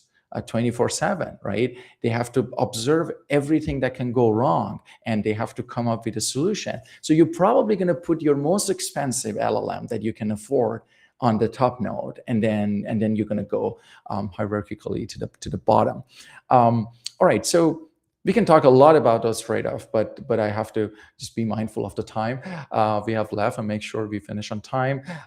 So we're going to soon start actually working with a demo. We're going to use Google models, and we're going to use LangGraph, which is an open source framework that you probably have heard of or work with, which gives a lot of flexibility in building things from scratch with full autonomy and actually full power. Okay, so we're going to start this very soon, but these conversations will not consider complete if we don't talk about at least two problems.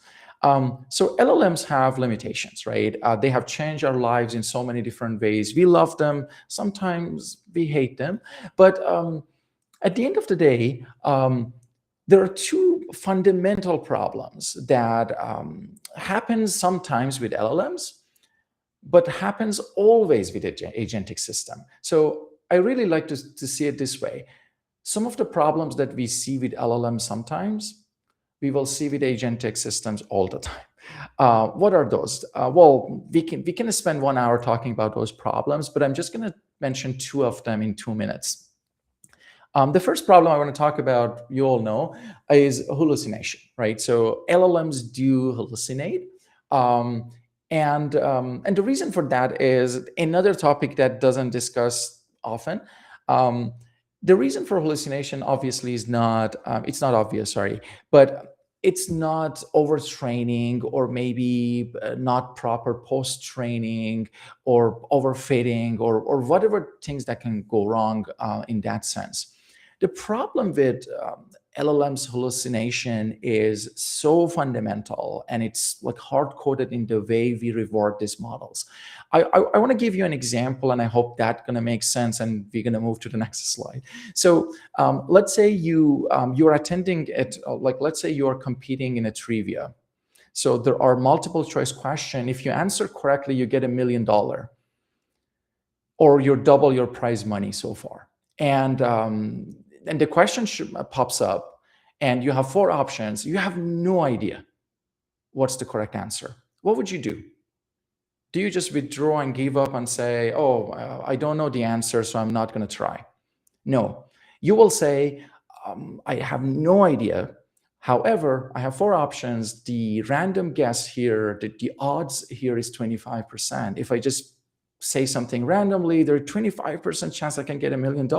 So anybody would try, right? That is exactly what happens with LLMs. When they are trying to predict the next word, we don't reward them for saying, for being too honest, for saying, oh, I have no idea about this sequence. I have no idea what should be the next word. Well, they say, I'm going to guess, because if I guess, I have a positive chance of getting it right. If I don't answer, I'm certainly getting the penalty for this particular round, right? So, so that's technically what happens here. And this hallucination happens. I mean, let me wrap up with the next problem at the end of mentioning the next problem as well. The other very important problem with LLMs is a flat latency. So fundamental issue, right? So if you ask an LLM, what is the capital of Canada, versus asking an LLM, can you provide a detailed explanation about the potential impact of quantum computing advancement on modern encryption method? The LLM will spend the same energy, cost of token, that it would for the first question, right? And this is not how it works for us, right? So if we are actually, if you're doing problem solving, we spend a lot more energy than just having a fun conversation with a friend. And this creates a lot of problem in engineering pipeline. So you can, I mean, this really creates little opportunity for optimization, which is going to be extremely important with these very expensive and over-engineered systems. Okay, now these two problems sometimes, I mean, can impact your LLM output, but they will impact your agentic system by an X factor. So think about hallucination, constant latency problem when your agents are taking turns 100 times. It can get out of control super quickly. Okay, so that brings us to the demo, and that's the final part of this session. And so what I want to do, so generally, if I have more time, I would like to get into building tools from scratch and showing you how you can build really any tool, and the sky is the limit. And also playing with the memory mechanism, because that customization is also important for a lot of production-ready systems that we build. But this is a more kind of functional demo, and we're going to talk about how to put a network architecture together in Llama, in LangGraph, not Llama Index, and how do we orchestrate this system, and how do we make sure things go right, and how do we actually debug it, improve it, and trace it. Looking at the time, I think we still have 10 minutes. 15 minutes break, is that correct? That's correct, yes. Okay, thank you. So we should be just on time. I think that's going to be good. So what I'm going to do next is I will just explain this a little bit more, and then we're going to go to the LangGraph and actually talk about that together as well. Okay, so in this multi-agent collab, we want to follow a bunch of principles. So the first thing I'm doing is actually bringing two React agents together. So you can, in LangGraph, with one line of code, you can create a template React agent. So what I'm going to do here is I'm going to create a small data science team, and then with two actually worker node. Or two agents. The first agent would be a researcher or a scientist agent. This is the person who actually understands data, is resourceful, will look into all resources available and come up with the best set of data. And then, but this person doesn't know how to code, okay? And then we have another worker that is very, very good at coding. Now, one thing I could do is I could put Gemma at the core of these two agents, or Quen, or any other open source LLM at the core of these two agents. That will create one problem. That problem is we are not following the principles of an optimized design for multi-agent. So the principles of the first principle is about use what's needed, and never be overconfident about your agent. So if I have two agents with different capabilities, I have to pick LLMs with different capabilities, because that's going to be the best value for our investment here, right? So for example, if you look at the benchmark, not every LLM that is great at coding is great at other tasks, right? So that's one of the principles we have to follow. We shouldn't be just putting one LLM of our choice into every single agent. So what I'm going to do here is I will put an LLM that is very good at coding for the programmer's agent, and I'm going to give the researcher agent a generic agent. And the other thing is, I already see some great question in the chat. I'll make sure to we get a chance to look into them and answer. The other thing is what tools they need to have. So I think the very first thing I would like to always recommend industry professionals is that do not give your LLMs all the tools you could possibly give them. Because the more you give them, it's going to be extremely harder to orchestrate that and manage that system. And that's also going to play a huge impact in increasing your cost. So give the LLMs, give the agents the tool that they absolutely need, and then isolate the task. These are really the same principle we would use for object-oriented programming, right? So what I'm going to say is, for my researcher agent, my research agent doesn't need to code, right? And I want to isolate that so I can debug this system. And the best way to debug a system is to design it well. So there is going to be less need for debugging later, right? So I'm going to give a search engine as a tool to my researcher agent. And I'm going to give a coding tool, a Python interpreter, to my second agent to write code and execute them. So my second agent has to rely on the first agent for the data. This is a full isolation of the task. And then my first agent will never code. Its only priority is finding the cleanest, most comprehensive data for the problem, and then pass it to the second agent who knows how to code much better. Okay, so I'm just going to change my screen a little bit, and so that I can show you my VS Code environment, and then also LangGraph a little bit. Sorry, just 1 second, and we will be back with our. Okay, perfect. Here we go. Okay, so this is pretty straightforward. What I try to do is full autonomy, but I put it in a pretty simple way. So what we're going to do, I'm just going to cover the most important part. So this is the tool definition part, right? I'm going to zoom in. I do realize that it might be too small for people to see it.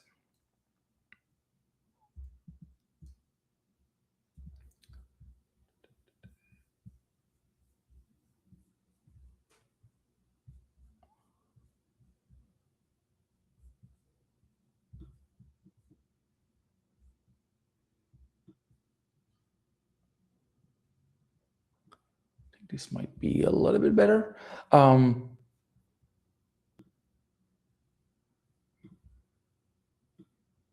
Okay, I think that's the best I can do for now. All right, so this is my tool definition. I'm keeping it very simple. So what I'm going to do here is I'm going to use some of the tools that we mentioned from the community package. One of them is Tavily Search. So this is one of the most powerful search engine tool available for us to use. It's free, and there is a lot of quota for the free actually tier. And I will be limiting it to the top 5 results. So whenever we actually initiate a search engine process, we're going to return only the top 5 results. And then I'm going to build, so I'm going to explain this a little bit. So I want to make sure that, because in LangGraph, we can just trace the code, but we cannot see the output visually. I want my data science team to be able to produce graphs at the end of the day, to communicate with graphs and visually. So there is no tool for that, or at least I couldn't find it. So I wrote a tiny one myself here that will help me. So I'm going to use the Python rep tool for Python as a Python interpreter. And then I will make sure that we display the results. And now my tool will be upgraded to a tool that not only runs Python code, but is able to display the result in Jupyter Notebook, which would be pretty cool. So here is so technically this line that you see here, this cell, is all about defining my researcher agent as detailed as possible. So you have full control. What model do you want? So I'm going with one of the largest model for this. Why not, right? So I'm going with Qwen3 235 billion parameter model for this one. And then this is how you define your React agent. So you're going to create a simple agent template in LangGraph with create agent, and then you will customize it. Okay, so what's your model? My model is this one, Research LLM. The Research LLM is the Qwen 235 billion parameter. The next thing you will do is binding tools to this LLM, right? So this is where you define what tools this LLM should have access to. And then what else do we have? The system prompt, right? So this takes a lot of empirical analysis and prompt engineering. But I ended up for this demo with, you should only do research to find details. The reason I'm saying you should only do, I'm just trying to isolate it as much as possible, because many things can go wrong. These agents decide, when you give them too much agency, they decide to do things on their own. You can think of this as a way of hallucination, but they deviate from your initial instruction quite a lot. And then you're working with a colleague. So we are letting this agent know that it's working with a colleague, with another agent. that can write code to generate chart based on the data you provide. So one of the first principle of prompt engineering that I use all the time is try to be as concise as possible and do not add any unnecessary details, and make it as tight as possible. And then this is the routing logic for us. So what I was thinking here is which agent should have the capability of, we can talk about maybe the routing at the end, but which agent should have the capability of, let's say, closing the conversation. And I think what makes sense to me is giving both of them the ability to close the conversation. And then this is the second, no, wait, this is still the first one. I'm going to show you the second one, and then we're going to spend a few minutes on LangGraph. So what we're going to do here is I'm going to bring in Gemini 2.5 Flash Lite. As I think some of you would know, I think the Flash family usually are top 5 in all coding benchmark, right? So this is one of the best model for coding. It might not generally be the best model for all other tasks, but for coding, it's consistently one of the top 5. And the other thing you might notice is I'm not using Gemini 3 or a larger model. Why? Because my coding task is pretty straightforward, right? Why paying a lot more in the cost of API when your task is? So I'm putting most of my money on the researcher agent because that is the bottleneck of this task. Getting the data and then graphing it should be straightforward. Okay, now what I'm going to do is I'm going to just launch this. So this is where I invoked it with actually a prompt, and it took 35 seconds. For the sake of time, I just ran it pre-session. So it took 35 seconds, and I got the average monthly temperature in Vancouver and Seattle compared. Quite a nice graph, right? And my agent knows that it should use Seaborn library all the time because Seaborn is a nice visualization library, right? And we are telling that you should be using it, and it's actually following that. The other thing I want to show you is last 2 minutes, I would say, and then questions. And this is super cool for those of you maybe who haven't got exposure to it. So I'm going to switch screen one last time. Okay, so this is the same agent that I'm tracing now. I'm going to adjust the size so you can see things better. Okay, so this is one of the reasons I love LangGraph, because it's just so visual and it's so cool to see. So this is the agent we built together. And I'm just going to expand this definition so you see inside each agent what is happening. You see the logic, the routing. And then we always start, when we start, we always go to the researcher agent, right? I hope that makes sense. Why would we go to the programmer agent when we don't have data yet, right? So that would have been a mistake if we also allow programmer to take input directly. And then the researcher agent decides to interact with the programmer agent, and I'm giving each 2 agents the necessity to, the power of ending the conversation, but I have strict criteria. I look whether they produce something or not, right? And that comes with a trade-off. So if you let them end the conversation, a lot of times I realize in my experimentation that sometimes they end the conversation without actually producing the output.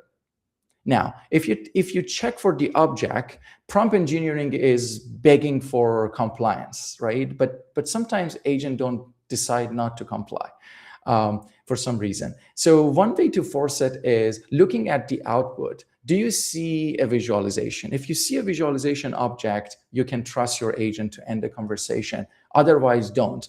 What's going to be the potential problem? Well, infinite loop.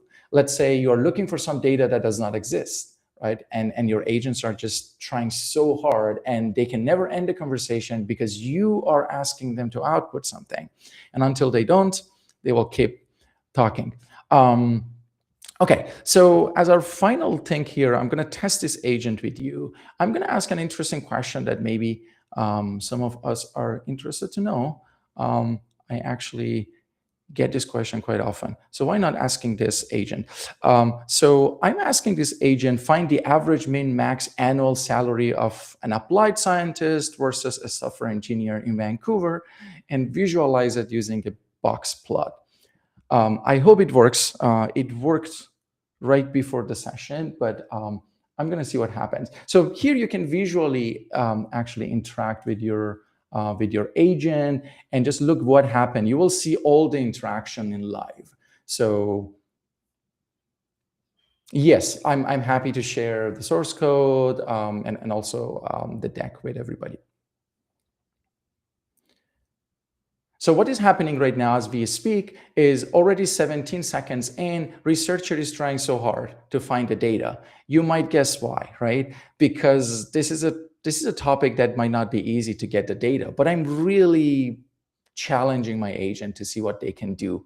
And we will see it together, what will happen. So there was already a handoff to the programmer agent, but probably programmer agent wasn't happy with the data. So it got back to the researcher and maybe asked for more details, right? So this is that collaboration that we are looking at.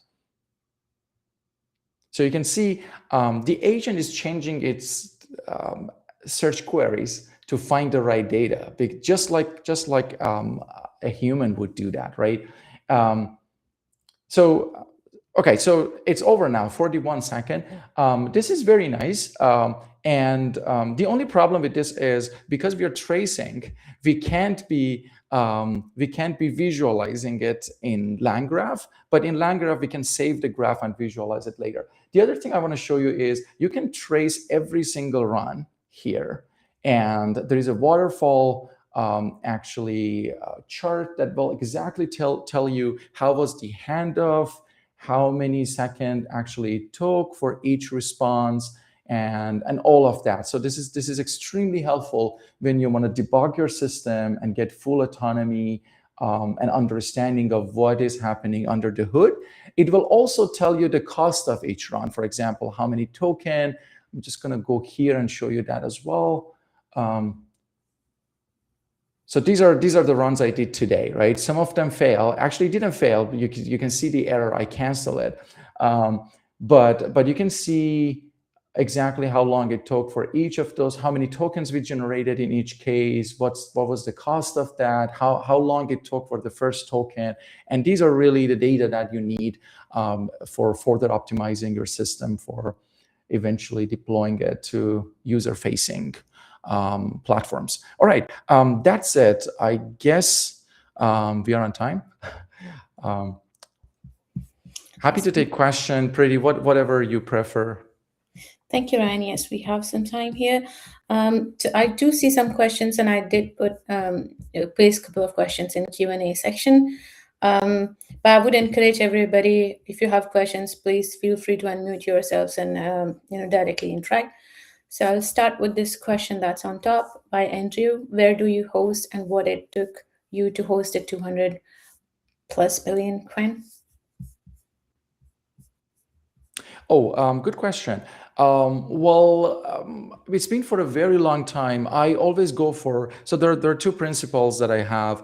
I like full open source design and full control. So for that reason, to make my life easy, I use Open Router. So one single API key for all providers. So whether you're using Gemini or you're using Claude or you're using GPT and all other providers and models, you can have a single API key, control the activity, you can see the log, you can make it, let it expire, or you can set daily limit. That's the simplest, quickest way I know right now. And that's how I do it, basically. They are all coming from, these models were coming from Open Router. And I think the cost of this experiment, I can also double check for you, but the cost of this 2 agentic run was, I think, 11 cents. So closer to 12 cents. Yeah. Thank you, Ryan. Next question is, would OpenClaw be considered fully autonomous?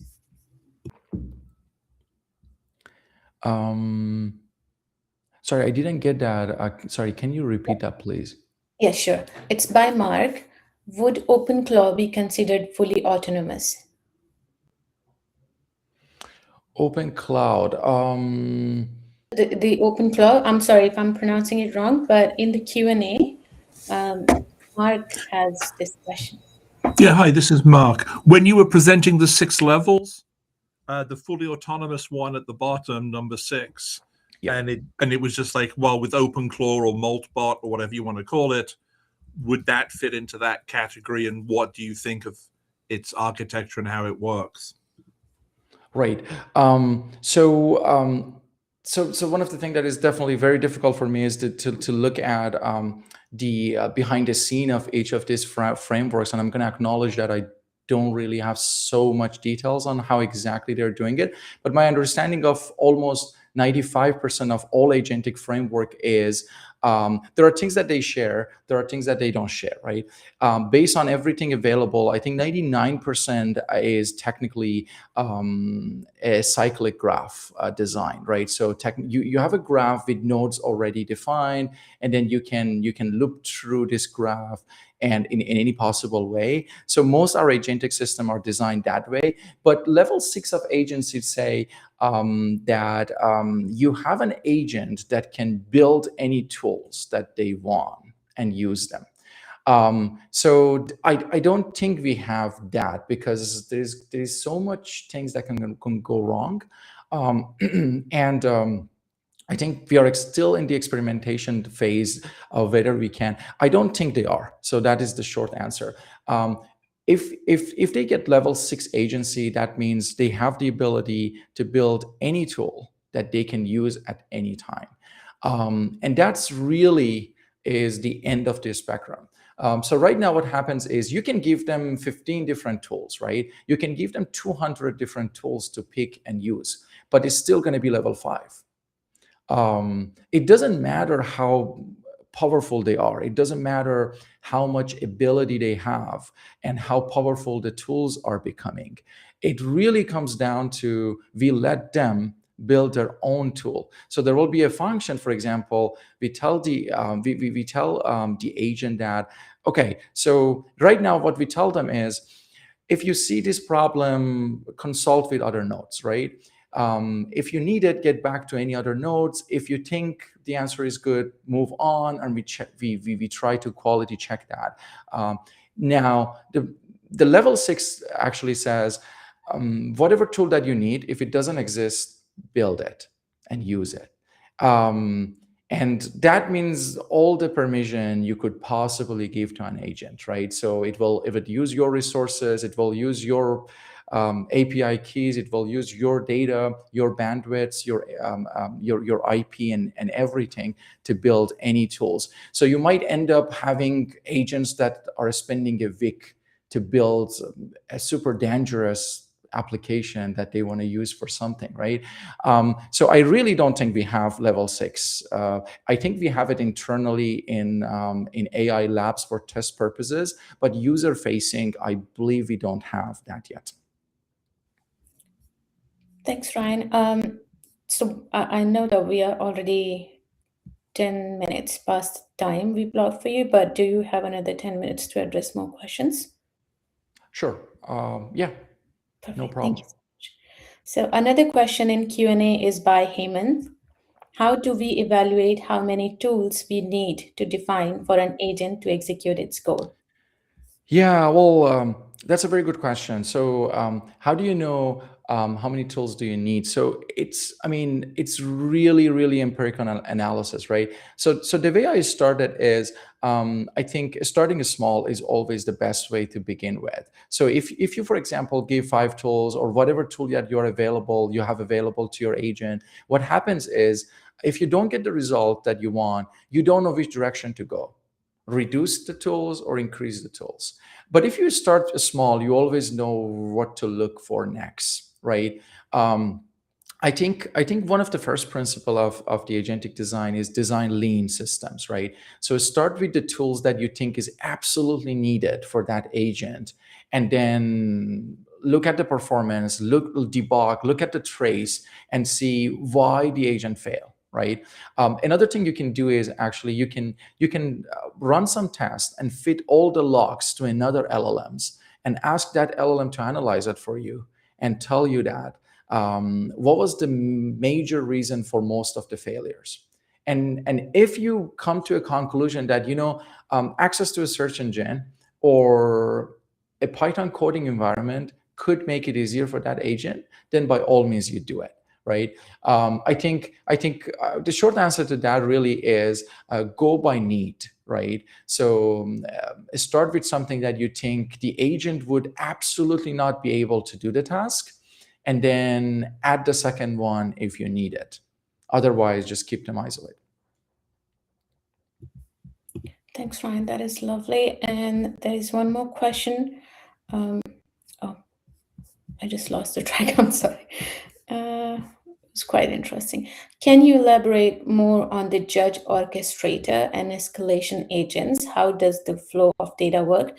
I understand that this question was probably for Robina, but feel free to pass. Judge LLM and how. So we didn't really had a judge element in this demo, but I would say generally, so agentic orchestration means a bunch of different things, right? Means how many nodes you have, how do you put them, their arrangement, and the routing, right? How they actually are connected with each other. So all of that. And now, with that being said, so technically if you are looking at a hierarchical design, you can tell your parent node, you can give them a definition of, it's really helpful to give them a definition of what job done means to them, right? And for example, one of my favorite condition is that I tell my parent node all the times, if you see disagreement, if there are no consensus between the child nodes, please investigate further. Do not end a task if there are not full consensus, right? Convince let the child node convince each other, right? But like, yeah, so all of this actually comes down. There is no single way of orchestrating your agentic system. There are like so many different strategies you can do. For example, something I did in my demo is I asked both my agents, the first version of this demo, they would always fall in the infinite loop. And then I told them, I added a very simple strategy. I added a token. I told the programmer, whenever you are done, so here is something funny. I realized the other day, the job was done, but they were sweet talking for 5 or 10 steps. So technically, Agent 2 was saying, it was a pleasure working with you today. Agent 1 was saying, oh, it's my pleasure. It was so fun. If you have any problems like this, always come to me. And that was like, I don't know, 50K token on sweet talking. So one way to fix that orchestration would be adding the strict token and saying to the programmer, whenever you're done with coding and you have the output, add final answer, all cap, and pass it to the researcher. So the researcher and the programmer, whenever they see full answer, will the message start with full answer, they will end right away. They won't call each other again and again. So there really no one fixed way to do it. Thank you, Ryan. And probably the last question for today. The questions, this is from Nagendra. The questions asked were quite general in the demo. Could you clarify why a coding agent is necessary to answer them? Very good question. So for this particular one, was coding agent necessary? I haven't experimented, but it would be interesting to just start with a simple, a small LLM and to see whether, well, generally I see your point that LLMs in general can code, right? But it might work because the coding task here was not so difficult. So I think it might actually work that if we put just a small LLMs instead of an LLM that has a reputation for coding. But what I really wanted to communicate with that design was the intentional choice of LLMs. that we need to spend time picking an LLM that is most suitable, because one of the top problems I see is people put their LLM, their favorite LLMs everywhere in all the agents, and we can really be selective there. And for example, instead of putting an agent that is costing you, I don't know, 50 cents per million output token, that is good for everything and coding, we could put a model that costs half of that, but it's only good for coding. And then the coding ability of this small model is better than the coding ability of that big models, right? For example, what would you do? Probably the best strategy would be picking the LLM that is expert for the particular task that you have, and also optimizing the cost associated with that at the same time. But your point is taken. It's very valid. Ryan, actually, I'm sorry. To elaborate this thing, my question is, we have two different agents, right? So each time, the prompt, I mean, sometimes the question can be answered by the researcher also. You don't need to invoke the coding one. So is it controlled, or it's like by default every time the coding agent will be invoked? Oh, okay. Very good question. So yeah, amazing questions, I think, from the beginning. Super cool. It made me thinking. So you're absolutely right. I think that is exactly why I'm allowing research agent to be able to end the conversation, right? So to your point, there are questions that we don't need the coding agent, right? Because there is no guarantee that user will always ask questions that will require a coding agent. So for that reason, maybe research agent, for example, if you only wanted the average salary for applied scientists versus software engineers in Vancouver, you wouldn't need to code that. It was two numbers, right? And to your point, in those cases, the research agent can just go with final answer immediately. If they need to code something and visualize something, they will ask. So isolation of the task, right? So we told the researcher agent, your job is to create data, bring data. If bringing data could answer the query, it will end it. Mm. If bringing data requires a coding agent to visualize and code it, because the data is complex, or it's historical data, or it's temporal data, then it will definitely call the coding agent. But to your point, that's exactly why we allow both agents to be able to end the conversation without talking to each other on that decision. They have full permission to do that, and the researcher will do it if needed. Okay, if you don't mind, can you show me like what is the visualization that was generated in our previous demo? Visualization of, so that cannot be sure because I'm running that in the interface of LangGraph. I have to run it in my, yeah. So that's why I had two approaches. Because if you want to see the visualization, the Jupyter will do it because I created a custom tool for it. I can do it. Maybe if you have time, I can just do it on my Jupyter, ask the same question on the Jupyter, invoke the same architecture and visualize the result. But LangGraph is just for tracing. So it just technically tell you the tokens, the code that the coding agent wrote, but it doesn't display the output. That's a technical limitation of LangGraph. I can run the same, I mean, right now, and if I got the results in time, I can share it with you. Yeah, thanks for that, but yeah, I'm good.